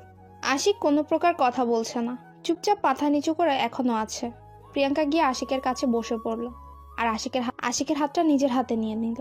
কারণ এখানে সংকোচ করার কিছু নেই। আশিক তো অন্য কেউ না, তার বিয়ে করা স্বামী, কিন্তু সে ভালোবাসে অন্যজনকে। এটা একটা মায়া বলে তো কথা আছে। দীর্ঘ 7 দিন একই সাথে আছে, একই বিছানায় সাথে থাকে, একই সাথে খাচ্ছে, তার প্রতি তো একটু হলেও মায়া হবে। আশিক তো আর পশু না, মানুষই তো। কি হলো, আমার সাথে কথা বলবেন না? আমি আপনার উপর সব মান অভিমান ছেড়ে আপনার সাথে কথা বলতেছি, আপনার সম্পর্কে জানতে চাচ্ছি, আর আপনি আমাকে বলবেন না? কি বলবো আমি আপনার সাথে যেটা অত্যাচার করেছি, আপনার সাথে যেটা আমি ব্যবহার করেছি, সেটা তো ক্ষমা পাওয়ার যোগ্য না। একটা কথা সবসময় মাথায় রাখবেন, একজন মানুষের জন্য অন্য একজন মানুষের উপর প্রতিশোধ নেবেন, এটা ভুল করেও কখনো করবেন না। আমার ভুল হয়েছে, প্লিজ আমাকে মাফ করে দিবেন। হয়তো আমি মুখ ফুটে আপনার কাছে এখনো পর্যন্ত মাপ চাইনি, কিন্তু মনের ভিতর আমার অনেক খারাপ লাগা কাজ করেছে। আমি আপনার সাথে অনেক অন্যায় করেছি। আপনি যে বুঝতে পেরেছেন, এটাই অনেক কিছু। আমি তাতেই খুশি হয়েছি যে আপনি আপনার ভুলটা বুঝতে পেরেছেন। আমার উপর যে অত্যাচার করেছেন, আমি না হয় সেটা ভুলে যাব। আমি জানি না আমি আসলে এই ভুলের ক্ষমা পাওয়ার যোগ্য কিনা, কিন্তু তাও আমি আজকে আপনার কাছে ক্ষমা চেয়ে নিচ্ছি, কারণ এরপর থেকে তো আর ক্ষমা চাওয়ার সুযোগ পাবো না। আচ্ছা এখন তো বলবেন আপনার সাথে যে ঘটনাটা ঘটে গিয়েছিল। আচ্ছা শোনেন, তাহলে আমি বলতেছি আপনাকে আমার সব ঘটনা খুলে। তারপর আশিক প্রিয়াঙ্কাকে সবকিছু খুলে বলতে শুরু করলো। প্রিয়াঙ্কা মনোযোগ দিয়ে কথাগুলো শ্রবণ করা শুরু করে দিল। আশিক কিভাবে প্রথমে মেয়েটাকে দেখেছিল, কিভাবে মেয়েটার পিছনে পিছনে ঘুরেছিল, তাদের প্রথম কথা কিভাবে হয়েছিল, প্রথম কোথায় ঘুরতে গিয়েছিল, প্রথম কে কাকে প্রপোজ করেছে, সব কিছু সব। তারপর যখন তাদের ভালোবাসা শুরু হলো তখন আশিক মেয়েটাকে প্রতিদিন বাসায় নিয়ে আসা যাওয়া করতেও মিম আশিকের বাসা দেখে একদম টাকার লোভে পড়ে গিয়েছিল। তারপর থেকে মিম প্রতিদিন তার বাসায় আসা যাওয়া শুরু করে দিয়েছিল। আশিক প্রথমে বুঝতে পারেনি যে মিম তার কাছে শুধু ভালোবাসার নাটক করছে। আশিক সত্যি সত্যি মিমকে অনেক ভালোবাসতো, কিন্তু মিম আশিককে ঠকিয়ে ছেড়ে চলে গেছে। আশিকের অনেক সম্পত্তি নিজের নামে করে নিয়েছিল। তারপর হঠাৎ একদিন আশিকের সাথে সব সম্পর্ক নষ্ট করে দিয়ে চলে যায় সে। আপনি আর খোঁজ নেওয়ার চেষ্টা করেননি বা মিম নামের মেয়েটা আপনার কাছে আর কখনো যোগাযোগ করার চেষ্টা করেনি? আসলে আমি একজন বড় বিজনেসম্যান ছিলাম, কিন্তু আমার সম্পত্তি যখন মিম নিয়ে চলে যায় তখন আমি প্রায় নিঃস্ব হয়ে গিয়েছিলাম। একটা মেয়ে কিভাবে এত স্বার্থপর হতে পারে? কিভাবে একটা মানুষকে নিঃস্ব করে দিয়ে চলে যেতে পারে? আমি বুঝে উঠতে পারি না। আর তখন জিজ্ঞেস করেছিলেন না ডক্টর কেন আমাদের সবকিছু তাড়াতাড়ি করে দিল? আমি একজন ডক্টর, আমিও ডক্টরেট করেছি, আমরা দুজন একসাথেই করেছিলাম ডক্টরেট, কিন্তু আমার ডাক্তারি করতে ভালো লাগে না, তার জন্যই আমি বিজনেসম্যান হয়ে গিয়েছি। আসলে আপনার এত পরিবর্তন হওয়া ঠিক হয়নি। আপনি অন্য একটা মেয়ের জন্য আপনি নিজের জীবনটা নষ্ট করে দিচ্ছেন, এটা ঠিক না। আপনি আপনার মতো করে শুরু করেন, দেখবেন যে ভালো কিছু করতে পারবেন। আমিও সেটাই ভাবতেছি, কত কি করলাম জীবনে, আর একটা মেয়ের জন্য সবকিছু থেকে দূরে আছি। বাসায় ভালো ব্যবহার করতেছি না, ছোট ভাইটাকে একটু আদর করতেছি না, সব সময় রাগ দেখিয়ে কথা বলতেছি। আপনার এসব করা ঠিক হচ্ছে না। আপনি পরিবারের প্রতি যত্নশীল হন। আপনার নিকটস্থ আত্মীয়দের সাথে একটু মেলামেশা করেন, ফ্রেন্ড সার্কেলদের সাথে ঘুরোঘুরি করেন। দেখবেন যত কষ্ট আছে সব দূর হয়ে যাবে আস্তে আস্তে। আমিও সেটাই ভাবতেছি, আমি কিছুদিনের জন্য বাইরের পরিবেশে গিয়ে ঘোরাফেরা করে আসব। একদম ঠিক বলেছেন। এখন আপনার এভাবে নিজেকে ঘরবন্দি না রেখে বাইরের জগৎটা উপভোগ করা উচিত। তাহলে দেখবেন যে মন ভালো হয়ে যাবে। কিন্তু তার আগে আমার একটা কাজ আছে, সেই কাজটা কমপ্লিট করতে হবে, তাই না? আপনার আবার এখন কিসের কাজ? আপনি তো এখন একদম ফ্রি। আপনার তো কোনো কাজ নেই, তাহলে এখন চলে যান। এখন আমি আপনার ভালোবাসার মানুষের হাতে আপনাকে তুলে দিয়ে তারপর আপনার কাছ থেকে মুক্তি নিয়ে আমি বেরিয়ে পড়ব। আমি অনেক এক্সাইটেড। মাহিনকে কতদিন ধরে দেখি না, কালকে দেখব, তার সাথে কথা বলবো। জানেন, আমি তাকে অনেক ভালোবাসি, অনেক, নিজের জীবনের থেকেও বেশি। তাহলে আমাকে বিয়ে না করে তার সাথে পালিয়ে গেলেও তো পারতেন, তাই না? অযথা আমার সাথে এই এক সপ্তাহ এত অত্যাচার সহ্য করলেন কিসের জন্য আমার? আমি নিরুপায় ছিলাম। হঠাৎ করে আম্মু এসে বলল আমার বিয়ে, আর সাথে সাথেই রুমের দরজা অফ করে দিয়ে আম্মু আমার সাথে বসেছিল, কোথাও যায়নি। আর আমার ফোনটাও নিয়ে নিয়েছিল, আমি কারোর সাথে কন্ট্যাক্ট করতে পারিনি। আমার ক্ষেত্রেও একই অবস্থা হয়েছিল। আব্বু এসেছিল বিদেশ থেকে, আর এসেই বলতেছিল আমার নাকি বিয়ে, আর এমনভাবে চেপে রেখেছিল আমি কোথাও যাইতে পারিনি। একটু যদি সরে যেতে পারতাম তাহলে কখনোই বিয়েটা করতাম না। আমার মনের ভিতর একটা রাগ জেগেছিল যে একটা মেয়ে আমাকে ধোকা দিয়েছে, আমি অন্য একটা মেয়ের উপরে প্রতিশোধ নিব। তার জন্য পরে নিজের উপর এক প্রকার জেদ করে বিয়েটা করেছি। সবকিছুর একটা লিমিট থাকা দরকার, কিন্তু আপনি আমার সাথে যেটা করেছেন, আমি তার জন্য সত্যিই মেন্টালি ভাবে প্রস্তুত ছিলাম না। আমি আবারও আপনার কাছে ক্ষমা চাচ্ছি। দরকার পড়লে আমি আপনার পায়ে পড়তেছি, তাও প্লিজ আমাকে ক্ষমা করে দিবেন, কারণ আমি সত্যি অনুতপ্ত। আমার ভাগ্যে যেটা ছিল সেটাই হয়েছে। আমি এটা আমার ভাগ্যের দোষ বলে চালিয়ে নেব, সমস্যা নেই। আপনি যদি খুশি হয়ে থাকেন আমার উপর অত্যাচার করে, তাতেই আমি খুশি। আমি সত্যি অনেক লজ্জিত। আমি এখন বুঝতে পারতেছি আসলে জীবনটা কি, আর আপনার মতো একটা মেয়ের সাথে পরিচয় হয়ে আমি এটাও বুঝতে পারতেছি সব মেয়ে একই রকম না। সেদিনের মতো তাদের খুনসুটির গল্প সেখানেই শেষ হয়ে গেল, তাদের আবেগ প্রবণতা সেখানেই শেষ হয়ে গেল। আশিক আর প্রিয়াঙ্কা একই বিছানায় শুয়ে আছে, কিন্তু মাঝখানে একটা কোলবালিশ দিয়ে। আশিক আর প্রিয়াঙ্কা গল্প করতে করতে কখন যে ঘুমিয়ে গেছিল তারা কেউই বুঝতে পারেনি। যখন তাদের ঘুম ভাঙলো তখন দেখে প্রিয়াঙ্কা আশিকের বুকের উপর শুয়ে আছে। প্রিয়াঙ্কার ঘুম ভেঙে যেতেই প্রিয়াঙ্কা তাড়াতাড়ি করে আশিকের বুক থেকে উঠে আশিকের দিকে কিছুক্ষণ তাকিয়ে রইল, তারপর বিছানা ছেড়ে নেমে উঠে চলে গেল। আজকে প্রিয়াঙ্কার কোনো অভিমান নেই আশিকের উপর, কারণ গতকাল সারা রাত তারা গল্প করেছিল প্রায় অনেকক্ষণ সময়। এখন প্রিয়াঙ্কার মনে হচ্ছে আশিক সে অনেক আগে থেকেই চিনে। এখন মাহিনের কথা একটু কম মনে পড়ছে। আজকে সকালে একদমই মাহিনের কথা মনে পড়েনি প্রিয়াঙ্কার। তারপর প্রিয়াঙ্কা ফ্রেশ হয়ে এসে দেখে আশিক এখনো ঘুমিয়ে আছে। তাই প্রিয়াঙ্কা নামাজে দাঁড়িয়ে গেল। নামাজ পড়ে তারপর আশিকের কাছে চলে আসলো। প্রিয়াঙ্কার লজ্জা লাগছে। এখন আশিককে ডাকবে কিভাবে, ডাকবে কি ডাকবে না সেটাই ভাবছে। যদি এখন ডাকে আর আশিক সব ভুলে গিয়ে এখন আবার প্রিয়াঙ্কার সাথে খারাপ ব্যবহার শুরু করে দেয়, এটার ভয় পাচ্ছে প্রিয়াঙ্কা। কিন্তু মনে তার একটু সাহস হলো কালকে রাতে যেহেতু ভালো ব্যবহার করেছে, তার মানে এখন আশিক একটু মেন্টালি ভাবে ঠিক আছে। এই সাহস নিয়ে প্রিয়াঙ্কা আশিককে ডাকা শুরু করে দিল। আর কিছুক্ষণ ডাকার পর আশিকের ঘুমও ভেঙে গেল। কি হয়েছে? এত সকালে কেউ কাউকে ডাকাডাকি করে? আমার তো এখনো ঘুম হয়নি ভালো করে। কি বলেছেন এসব? বাজে কয়টা জানেন? 10টা বাজে। আর আপনি এখন বলতেছেন যে আপনাকে ডাকা যাবে না? এটা কোনো কথা? আমি আর কিছুক্ষণ ঘুমাবো, এখন উঠতে পারবো না। আপনি গিয়ে আপনার কাজ করেন, আমাকে ঘুমাতে দেন। আমি আর কোনো কথা শুনতে চাচ্ছি না। এখন আপনি উঠে পড়বেন, আমি এটা জানি। যদি এখন না ওঠেন তাহলে এই ঠান্ডাতে কিন্তু আপনাকে আমি পানি ঢেলে দেব। দেখেন, ভুল করেও এরকম কোনো কিছু করবেন না। আমাকে আর 1 ঘন্টা ঘুমাতে দেন, তারপর আমাকে ডেকে তুলিয়েন যান, সমস্যা নেই। কিন্তু এখন প্লিজ আমাকে ডিস্টার্ব করবেন না।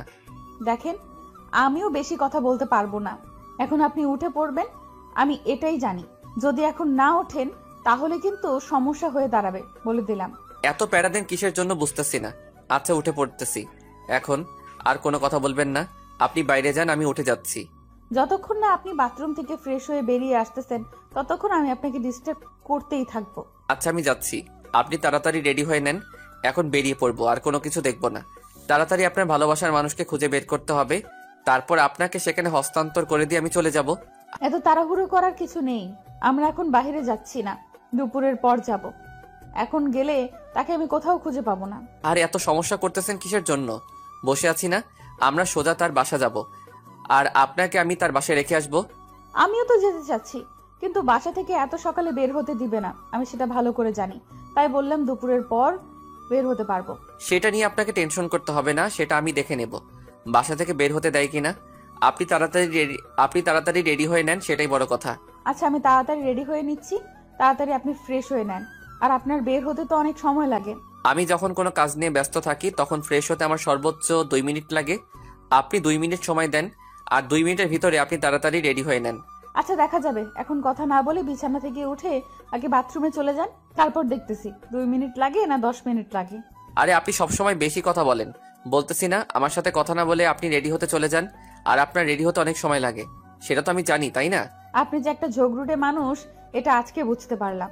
আপনি এত ঝগড়া করতে পারেন, আমি নিজেই হাঁপিয়ে যাই আপনার সাথে ঝগড়া করতে করতে। তাহলে আমার সাথে কথা না বলে তাড়াতাড়ি রেডি হয়ে নেন, সেটাই ভালো হবে। আমার সাথে এত কথা বলার কি আছে শুনি? অনেক হয়েছে। আমি আর আপনার সাথে একটা কথাও বলতেছি না। আপনি এখন তাড়াতাড়ি উঠে চলে যান বাথরুমে।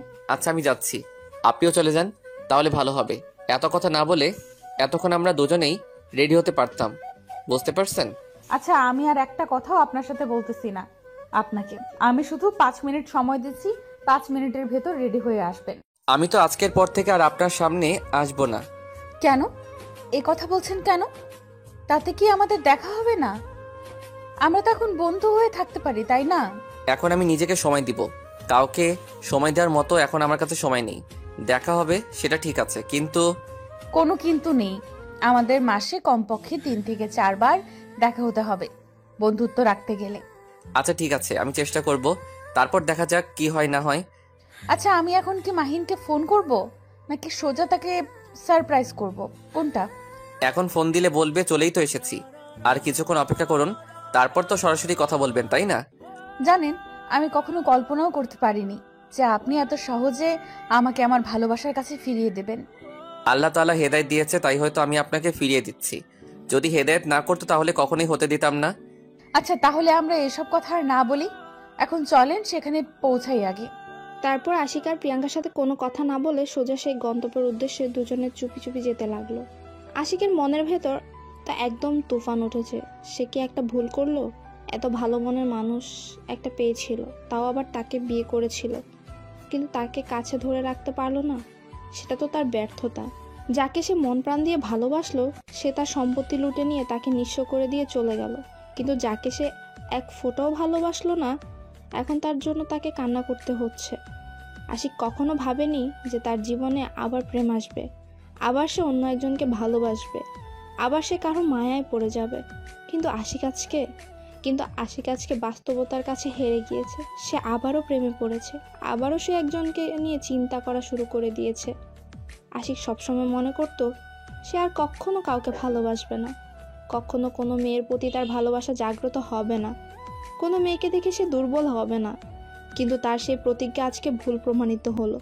আবার কারণ কষ্ট হচ্ছে আশিকের প্রিয়াঙ্কাকে বিদায় দিতে, কিন্তু আশিকের এখানে কোনো কিছুই করার নেই, কারণ প্রিয়াঙ্কাকে বিদায় দিতেই হবে। অন্যের ভালোবাসাকে সে নিজের কখনোই রাখতে পারবে না, কারণ সে বোঝে ভালোবাসার মর্মটা কি। আশিক যে ভালোবাসা হারিয়ে আজকে নিঃস্ব। এই তো সামনে দেখা যাচ্ছে ওইখানে মানে মাহিন আছে, কারণ মাহিন প্রতিদিন এই জায়গায় এই সময়ে আড্ডা দেয়। আর ফ্রেন্ডের সাথে আমার মনে হচ্ছে মাহিন এখানে আছে। তাহলে আপনি যান, আমি এখান থেকে চলে যাচ্ছি। আমাকে তো আর এখানে থাকার দরকার নেই, আমি তাহলে চলে যাই। আপনি তার সাথে কথা বলেন, সবকিছু ঠিকঠাক করেন। মাহিন যদি আমাকে দেখতে পায় তাহলে তো তার একটু রাগ হবে বা অভিমান বেশি হবে। একদম টেনশন করবেন না, মাহিন কখনো এরকম ছেলে না, সে তো আপনাকে চেনে না। আমি তো আর বলবো না যে আপনার সাথে আমার বিয়ে হয়ে গিয়েছিল। তাহলে আমি এখানে কি করব? আমার তো কোনো কাজ নেই, আমি এখানে থেকে কি করব? আমি চলে যাচ্ছি, আপনারা সবকিছু ঠিকঠাক করে নেন। এটা কখনোই সম্ভব না, কারণ আমি আপনাকে এখনো যেতে দিচ্ছি না। আপনি যতক্ষণ না মাহিনের সাথে পরিচিত হচ্ছেন, একদিন না একদিন তো দেখা হবেই আমাদের, তাই না? যদি না চান তাহলে তো সমস্যা আছে, দেখে যান এক নজর মাহিনকে। আচ্ছা তাহলে চলেন, আমি তাকে একটু দেখে যাই, যার জন্য আপনি এতটা পাগল, তাকে এক নজর দেখি তাহলে। তারপর প্রিয়াঙ্কা আশিককে সঙ্গে করে নিয়ে সেখানে উপস্থিত হলো। গিয়ে দেখে মাহিনের অবস্থা একদম নাজেহাল। মাহিনকে চেনাই যাচ্ছে না, তার চেহারা একদম পরিবর্তন হয়ে গেছে। তার ফ্রেন্ডরা তাকে সান্ত্বনা দিচ্ছে আজকেও। প্রিয়াঙ্কা অবাক হয়ে গিয়েছে মাহিনের এই রকম অবস্থা দেখে, কারণ মাহিনকে দেখতে কত সুন্দর লাগতো, আগে কত হ্যান্ডসাম ছিল, কিন্তু নিজের কি অবস্থা করে ফেলেছে, নিজের চেহারার কি অবস্থা, এটা কখনো আশা করেনি প্রিয়াঙ্কা, যে মাহিন নিজের এত বড় ক্ষতি করবে। প্রিয়াঙ্কা কি বলবে না বলবে একদম বুঝতে পারছে না, কারণ তার এখন কি বলা উচিত ভেবে পাচ্ছে না সে কি বলবে মাহিনকে। আর তার যে অবস্থা, প্রিয়াঙ্কা কোনো কথা না বলে চুপচাপ সামনে গিয়ে দাঁড়িয়ে পড়ল। প্রিয়াঙ্কাকে দেখে এক দৃষ্টিতে তাকিয়ে রইল মাহিন প্রিয়াঙ্কার দিকে। মাহিনের মনে হচ্ছে সে এখন কল্পনার জগতে আছে, সে মনে হয় স্বপ্ন দেখছে। আজকে প্রায় 7 দিন পর তাকে দেখছে সে। এই পাগল, নিজের কি অবস্থা করেছো তুমি? কেন এরকম করছো তুমি নিজের? এটা কি হাল করেছো? এতদিন পর আমার কথা মনে পড়লো? কেন তুমি আমাকে ছেড়ে চলে গিয়েছিলে? বলো আমাকে, জবাব দাও। আমাকে একবারও জানালে না তুমি? আমি তোমাকে SMS করতে পারিনি, আমার একটা সমস্যা হয়েছিল, যার কারণে কারোর সাথে কন্ট্যাক্ট করতে পারিনি যে তোমাকে খবরটা আমি দেব। এখনো কি দূরে থাকবে নাকি আমার বুকে আসবে, এসে আমার আকুলতা দূর করে দেবে তুমি? মাহিন কথাটা বলতে দেরি প্রিয়াঙ্কা একদম মাহিনের শরীরের উপর উঠে পড়লো, মাহিনকে শক্ত করে জড়িয়ে ধরলো। মাহিন প্রিয়াঙ্কাকে শক্ত করে জড়িয়ে ধরলো। মনে হচ্ছে তাদের কত জন্ম পর দেখা, কত বছর পর তাদের মনে হচ্ছে দেখা হলো আজকে। এই 7 দিন তাদের কাছে 7টা বছর মনে হয়েছে। মনে হচ্ছে আজকে 7 বছর পরে দেখা হয়েছে তাদের। আশিক দূর থেকে দাঁড়িয়ে শুধু তার ভালোবাসার মিলন দেখতে লাগলো, কারণ তার কপালে তো আর ভালোবাসাটা ছিল না। কিন্তু অন্যের ভালোবাসাটা ফিরিয়ে দিতে পেরে আশিককে আজকে অনেক তৃপ্তি লাগছে। তার মনে হচ্ছে সে সত্যি একটা ভালো কাজ করেছে। আশিকের চোখ থেকে কয়েক ফোঁটা নোনা জল গড়িয়ে পড়লো। সেটা কষ্টের না, সুখে, কারণ একটা ভালোবাসার বন্ধনকে সে একত্র করে দিতে পারলো। সে না হয় কষ্টে থাকবে, তাতে কোনো সমস্যা নেই, কিন্তু দুটি মন যে আজকে একত্রিত হলো সেটা দেখেই আশিক অনেক খুশি। জানো আমি তোমাকে কোথায় কোথায় খুঁজেছি? তোমার বাসায় তো আমি যাইতে পারি না। তোমার বাসায় আমার ফ্রেন্ডকে পাঠিয়েছিলাম, তাকে অসম্মান করে পাঠিয়ে দিয়েছিল। তোমার কোনো খোঁজ আমি না পেয়ে একদম পাগলের মতো হয়ে গিয়েছিলাম, জানো তুমি? তাতে কি, আমি সুখে ছিলাম, আমার মনে কষ্ট হয়নি তোমাকে ছাড়া। তোমাকে না দেখে, তোমার সাথে কথা না বলে আমার কি কষ্ট হয়নি? আরে পাগলি, সেটা তো আমি ভালো করে জানি, কিন্তু তোমার যে বিয়ে হয়ে গিয়েছে, তুমি তো সেই কথাটা আমাকে একবারও বললে না? আমি তো বলবো, তোমাকে সব কিছু খুলে বলবো। চলো আমার সাথে, তোমার সাথে আমার অনেক কথা আছে। তুমি আমার সাথে যাবে না? আমি একটু আসি রে, তোরা এখানে বসে থাক, কিছু কথা বলে তারপর আসতেছি। একটু পরে তোদের সাথে আড্ডা দিব আজকে। একটু কথা বলো, চলে আসবে মানে আমি তোমার কাছে চলে এসেছি একদম। তুমি আমাকে কি ফিরিয়ে দিতে চাচ্ছ নাকি? আরে পাগলি, সেরকম কিছু না, চলো আমার সাথে, সব কিছু বুঝতে পারবে। আমার সাথে আসো না। কেন? আসো। আর তোমার জামাই কই? তাকে তো দেখতে পারতেছি না, একা এসেছো নাকি? তুমি আমার সাথে এরকম করে কথা বলতেছো কিসের জন্য বুঝতেছি না তো। ভালো করে কথা বলো, কি আবল তাবল কথা বলতেছো? আমি তোমার কাছে এসেছি। আচ্ছা চলো, তোমার জামাইকে ডাকবে। আমি জানি তোমার জামাই তোমার সঙ্গে এসেছে, তুমি কখনোই একা আসতে পারো না এখানে। তুমি কি এখন এখান থেকে যাবে আমার সাথে, নাকি এখানে বসে থেকে আমার সাথে তর্ক করবে? আরে পাগলি, এত রাগ দেখাও কি জন্য? যাচ্ছি তো, দেখতেই তো পাইতেছ। তোমার জামাই কোথায়? তাকে তো দেখতেছি না। ডাক দাও তো, ডাকো না। তুমি আমার সাথে আসো, সেখানে যেখানে থাকবে সেখান থেকে এখন চলে আসবে। তুমি আমার সাথে আসতেছো না কিসের জন্য, নাকি এখানে বসে থেকে তাকে ডাকতে বলতেছো? আমি তোমাকে ডাকতে বলেছি, তুমি ডাকবে। এত কথা বলো কিসের জন্য? তোমার তো দেখতেছি অন্যরকম মনোভাব, ব্যাপার কি? তারপর প্রিয়াঙ্কা এক প্রকার বাধ্য হয়ে আশিককে সেখান থেকে ডেকে নিয়ে আসলো, কারণ মাহিন অন্যরকমভাবে কথা বলছে তার জন্য। প্রিয়াঙ্কা আশিককে সেখানে নিয়ে আসলো, আর মাহিন আশিককে দেখে দাঁড়িয়ে গেল, আর আশিকের সামনে এসে দাঁড়িয়ে পড়লো। প্রিয়াঙ্কা মাহিনের হাত ধরে মাহিনের পাশে দাঁড়িয়ে আছে। শেষ পর্যন্ত আমার ভালোবাসা আমার কাছে চলে আসলো। তোকে আমি আগেই বলেছিলাম, তুই আমার ভালোবাসার কোনো ক্ষতি করতে পারবি না। ঠিক বলেছিস, তোর ভালোবাসার মানুষটা সত্যি অনেক সুন্দর আর অনেক ভালো মনের মানুষ একজন। আমি স্বীকার করতেছি সে তোর জন্য পারফেক্ট না। তুই কি জানিস তোকে আমি কি বলেছিলাম? যে তুই কখনোই আমার সাথে পাঙ্গা নিতে পারবি না। আমি তোমাদের কথাবার্তার কিছুই বুঝতেছি না, এখানে কি চলতেছে? আর তোমরা কি একে অপরকে আগে থেকেই চেনো? হ্যাঁ, আমরা একে অপরকে খুব ভালো করে চিনি, অনেক ভালো। তুমি যেটা চেনো না মাহিনকে, তার থেকে আমি মাহিনকে বেশি চিনি। কি বলতেছে এসব? আমি বুঝতেছি না। আর আমাকে আগে কেন বলা হয়নি? মাহিন হচ্ছে এক নম্বর একটা বদমাইশ পোলা, আমাদের ফ্রেন্ড সার্কেলের মধ্যে অন্যতম একটা ছেলে সে। কি বলতে চাও? সবকিছু আমার মাথার উপর দিয়ে চলে যাচ্ছে, আমি বুঝতে পারছি না। মাহিনকে তুমি কিভাবে চেনো? আর মাহিন, তুমি কিভাবে চেনো আমাকে? বলবা নাকি না? আমি সবকিছু তোমাকে ক্লিয়ার করে দিচ্ছি। আমি যাকে ভালোবাসতাম সে ছিল মাহিনের বেস্ট ফ্রেন্ড প্লাস গার্লফ্রেন্ড। কি বলতেছো এইসব? আমার বিশ্বাস হয় না। আমি মাহিনকে অনেক ভালো করে চিনি, আজকে আমি 3 বছর ধরে তাকে চিনি, আর তুমি তার সম্পর্কে আমাকে এখন মিথ্যা বলবে? আমি সেটা বিশ্বাস করে নেব? এটা কখনো হতে পারে না। সেটা আমি ভালো করে জানি যে তুমি সেটা কখনো বিশ্বাস করতে পারবে না, তাই আমি তোমাকে সেই কথা বলিনি। আর মাহিনের সাথে আমার সম্পর্ক আজকে থেকে না, আমার সেই স্কুল লাইফের ফ্রেন্ড। এখন বুঝে নাও যে তাকে বেশি কে চিনে। মাহিন, তুমি কেন চুপ করে আছো? কেন বলো না? আশিক মিথ্যা বলতেছে, তুমি চুপ করে আছো কেন? এই মিথ্যা অপবাদগুলো তুমি মেনে নিচ্ছ, ব্যাপার কি? সে আবার কি বলবে? সে তো নিজেই আমাদের বিয়েটা দিয়েছে, কিভাবে এখন সেই প্রশ্নটা তোমার মাথায় ঘুরপাক খাবে? তাই তো আমি বলে দিচ্ছি, সে আমার সাথে বাজি ধরেছিল। আমি তোমাকে কখনো বিয়ে করতে পারবো না। আমি কিন্তু তোমাকে বিয়ে করতাম না, সে আমাকে বাধ্য করেছিল বিয়ে করাতে তোমার সাথে।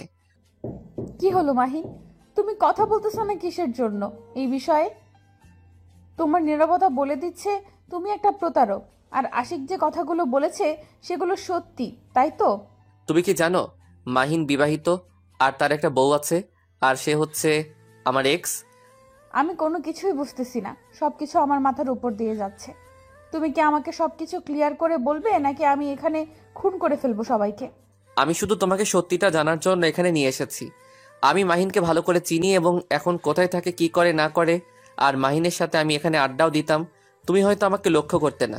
আমি তোমাকে হাত জোর করে বলতেছি, প্লিজ তুমি আমাকে এখন সত্যিটা বলো, আমার আর সহ্য হচ্ছে না। আচ্ছা, এখন তুমি আমার সাথে চলো, আমি বাসায় গিয়ে সবকিছু ক্লিয়ার করে তোমাকে বলতেছি। আর মাহিন, ভালো থাকিস, আর আমার এক্সকে দেখে শুনে রাখিস। আমি কোথাও যাব না, আমি এখান থেকে শুনবো, তাও আবার মাহিনের মুখ থেকে। এসব কি শুনতেছি আমি মাহিন? তুমি বলতেছো না সেজন্য চুপ করে আছো কেন? আশিক যেটা বলতেছে সত্যি বলতেছে। আমরা দুজন দুজনকে অনেক ছোট থেকে চিনি, আর আমরা দুজন একসময় অনেক ভালো বন্ধু ছিলাম।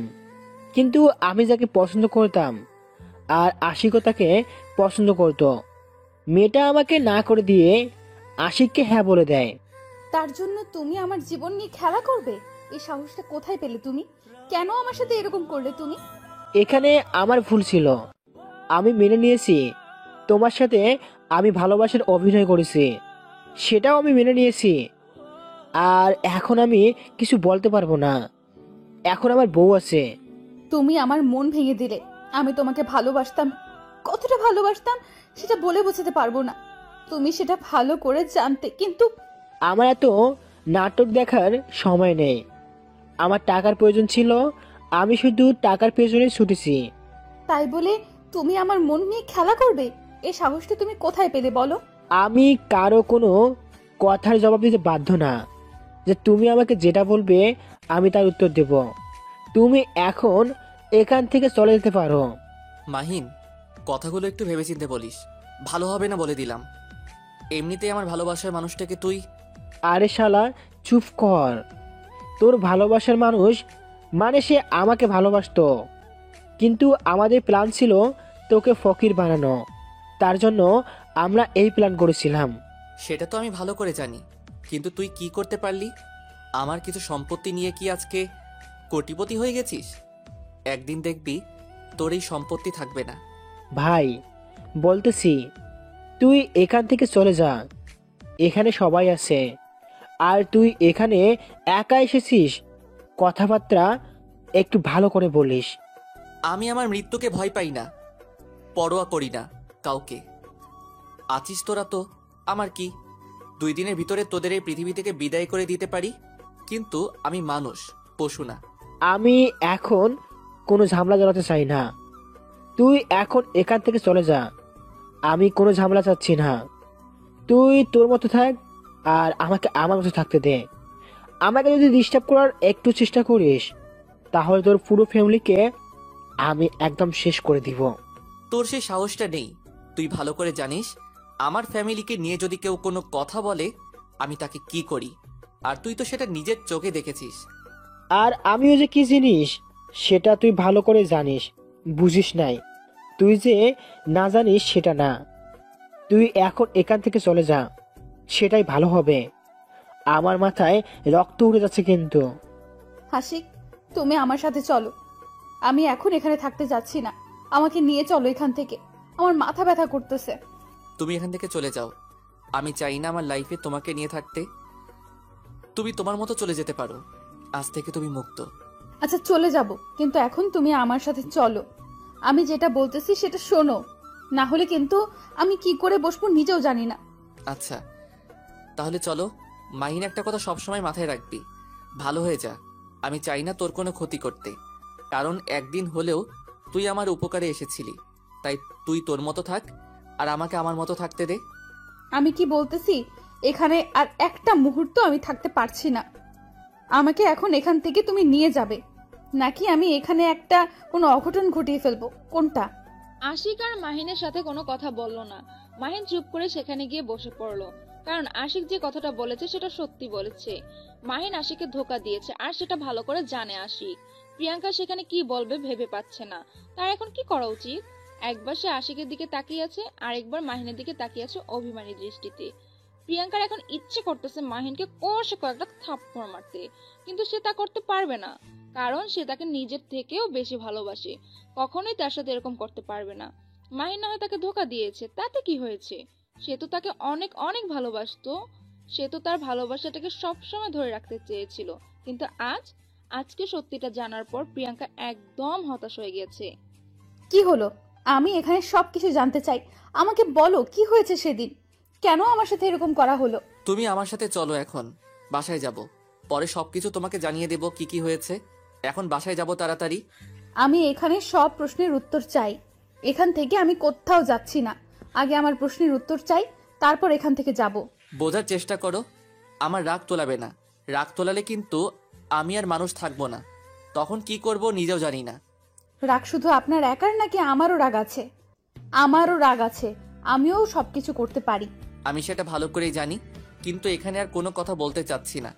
আমি বাসায় যাব, আর যদি তুমি না যাও এখানে থাকতে পারো, সমস্যা নেই, আমি চলে যাচ্ছি। আপনাকে আমি কি বাধা দিয়েছি?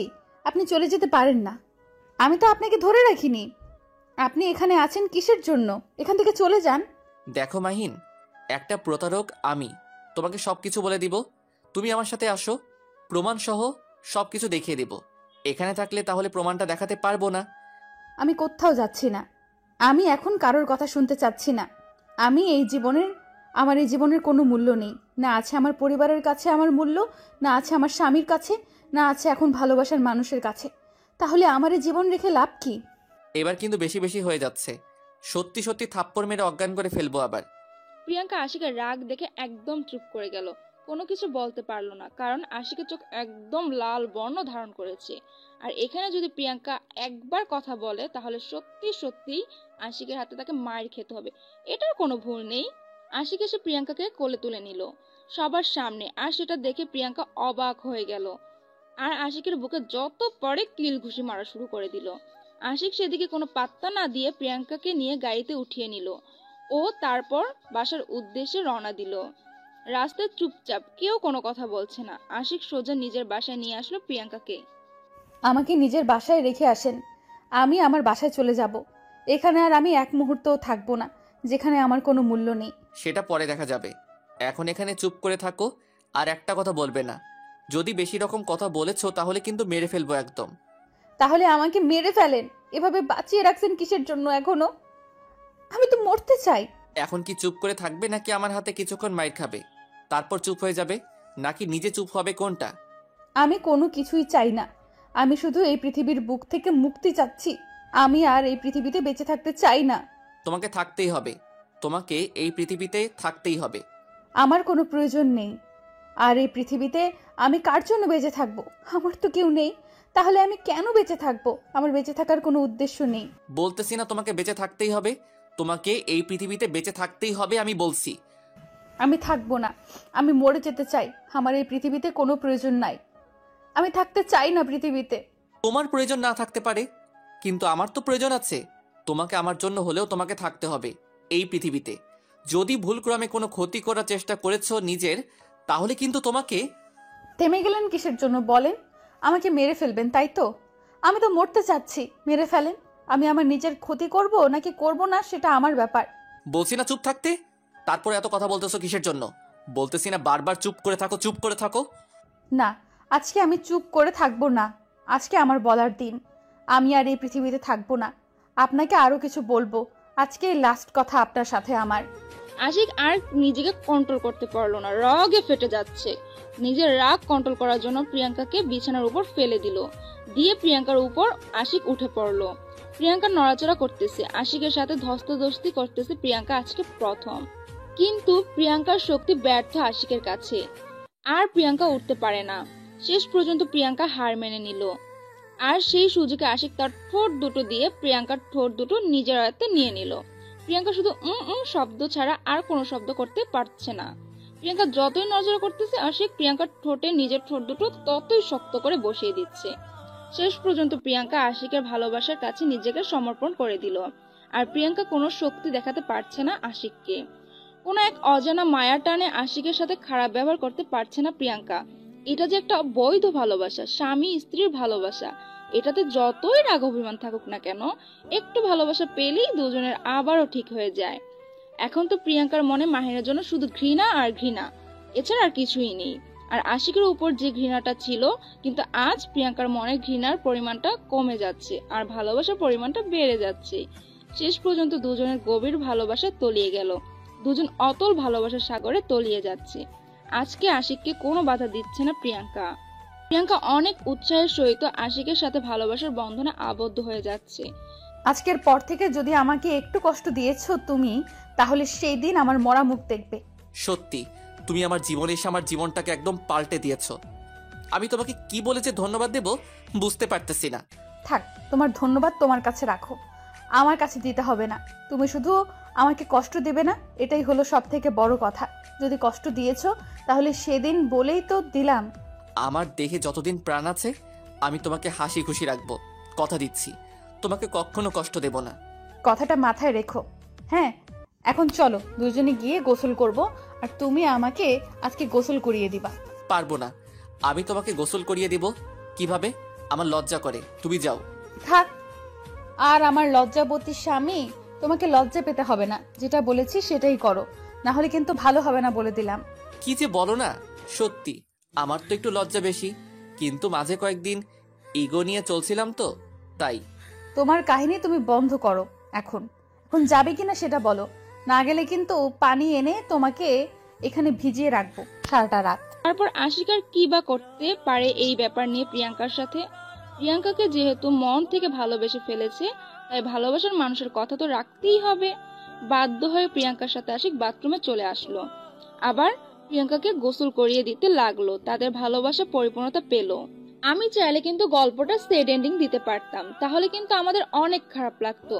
অনেকে অনেক কথা বলতেন, তাই আপনাদের কথা ভেবে চিন্তে আমি গল্পটা হ্যাপি এন্ডিং করলাম। আশা করি গল্পটা আপনাদের অনেক অনেক ভালো লাগবে। আর যদি অতিরিক্ত ভালো লেগে থাকে তাহলে অতি তাড়াতাড়ি কমেন্ট করুন। তাদের ভালোবাসার অনুভূতিগুলো নিয়ে নতুন একটা সিজন নিয়ে আপনাদের মাঝে চলে আসব। তাদের নতুন দাম্পত্য জীবন কিভাবে মধুর হয়ে উঠবে সেটা নিয়ে আসব। আপনাদের মাঝে সিজন 2 নিয়ে আসব।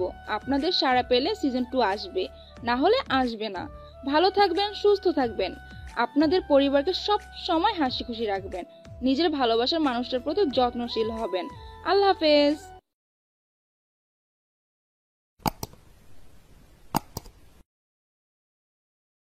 কি হলো, ওইখানে এইভাবে দাঁড়িয়ে আছেন কিসের জন্য? এখানে আসেন, আমাদের সাথে যোগ দেন, ভালো লাগবে। আমার সাথে গল্প করেন, মজা পাবেন। আমি এখানে ঠিক আছি, আমি এখানে দাঁড়িয়ে আছি, আপনারা কাজ করেন আর মজা করেন। আমি সেখানে গিয়ে আপনাদের মজাটা নষ্ট করতে চাচ্ছি না। আপনি সবসময় একটু বেশিই কথা বলেন। এখানে আসতে বলেছি, এখানে আসবেন, আর যদি একটা কথা বলেছেন তাহলে কিন্তু। মাহিন কোনো কথা না বলে চুপচাপ হয়ে তাদের কাছে চলে আসলো। এসে দেখছে তারা রান্না করছে। প্রিয়াঙ্কা রান্নার কাজে ব্যস্ত, আর মিলন প্রিয়াঙ্কাকে সাহায্য করছে। বাকিরা যে যার মতো গল্প করছে। মাহিন বুঝতে পারছে না সেখানে সে কি করবে, তাই দাঁড়িয়ে দাঁড়িয়ে প্রিয়াঙ্কার রান্না দেখতে লাগলো।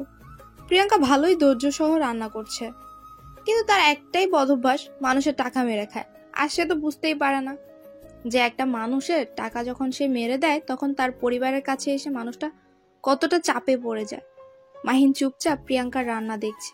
প্রিয়াঙ্কা বিষয়টা লক্ষ্য করে, মাহিনকে তার কাছে টেনে নিল। মাহিন প্রিয়াঙ্কার এরকম ব্যবহার দেখে হতভম্ব হয়ে গেল। কি করতেছেন? আমি তো এসব করতে পারি না, আর আপনি এটা কি করতেছেন? রান্না করতেছেন? আমি দেখতেছি, আমাকে এখানে নিয়ে আসার কি আছে? তেমন কিছু না, এখন আপনি আমাকে সাহায্য করবেন। মিলন, এখান থেকে চলে যা, ওদের সাথে গল্প কর, মজা কর। আমি রান্নাটা শেষ করে তোদেরকে খাইতে দিব এখন। আজব কথাবার্তা বলতেছেন, এটা ঠিক না। আমি এখানে থাকতে পারবো না। আমি ওদের সাথে গল্প করি। আপনারা রান্না করেছেন, রান্না করেন, আমি আপনার সাথে নাই। এটা বললে হবে? আপনি আমাকে কথা দিয়েছেন আপনি আমাকে ভালো করবেন, আর আমি এখন ভালো হতে চাই। আপনার সঙ্গের প্রয়োজন আমার, তাই আপনাকে আমার কাছে নিয়ে আসলাম। আপনি আমাকে তাহলে সাহায্য করার কথা বলে কি অভিনয় করতেছেন না তো? আচ্ছা, আপনি এখন যেটা বলবেন সেটা করতেছি। তারপরও আমাকে এইভাবে খোঁটা দিয়ে কথা বলবেন না, কারণ আমি যাকে কথা দেই কথা রাখার চেষ্টা করি। এই তো ভালো ছেলের মতো কথা। এত কথা বলার কি আছে? আমি যেটা বলবো সেটা করলেই তো হয়, তাহলে খোটা মারার কথা শুনতে হয় না। আপনাকে একটা কথা বলি, আপনি যেভাবে মানুষের টাকাগুলো মেরে নেন, আপনি কি একবারের জন্য ভাবেন তার ফ্যামিলিকে? সে সেদিন গিয়ে কি জবাব দেয়? এখন আমি এসব কথা ভাবতে চাই না। এখন অন্য কথা থাকলে বলতে পারেন। আমি যেটা বলেছি ভালো হয়ে যাব, কিন্তু আপনার সঙ্গের প্রয়োজন। আপনাকে এই বিষয়টা বুঝতে হবে, না হলে আপনি কখনো মন থেকে ভালো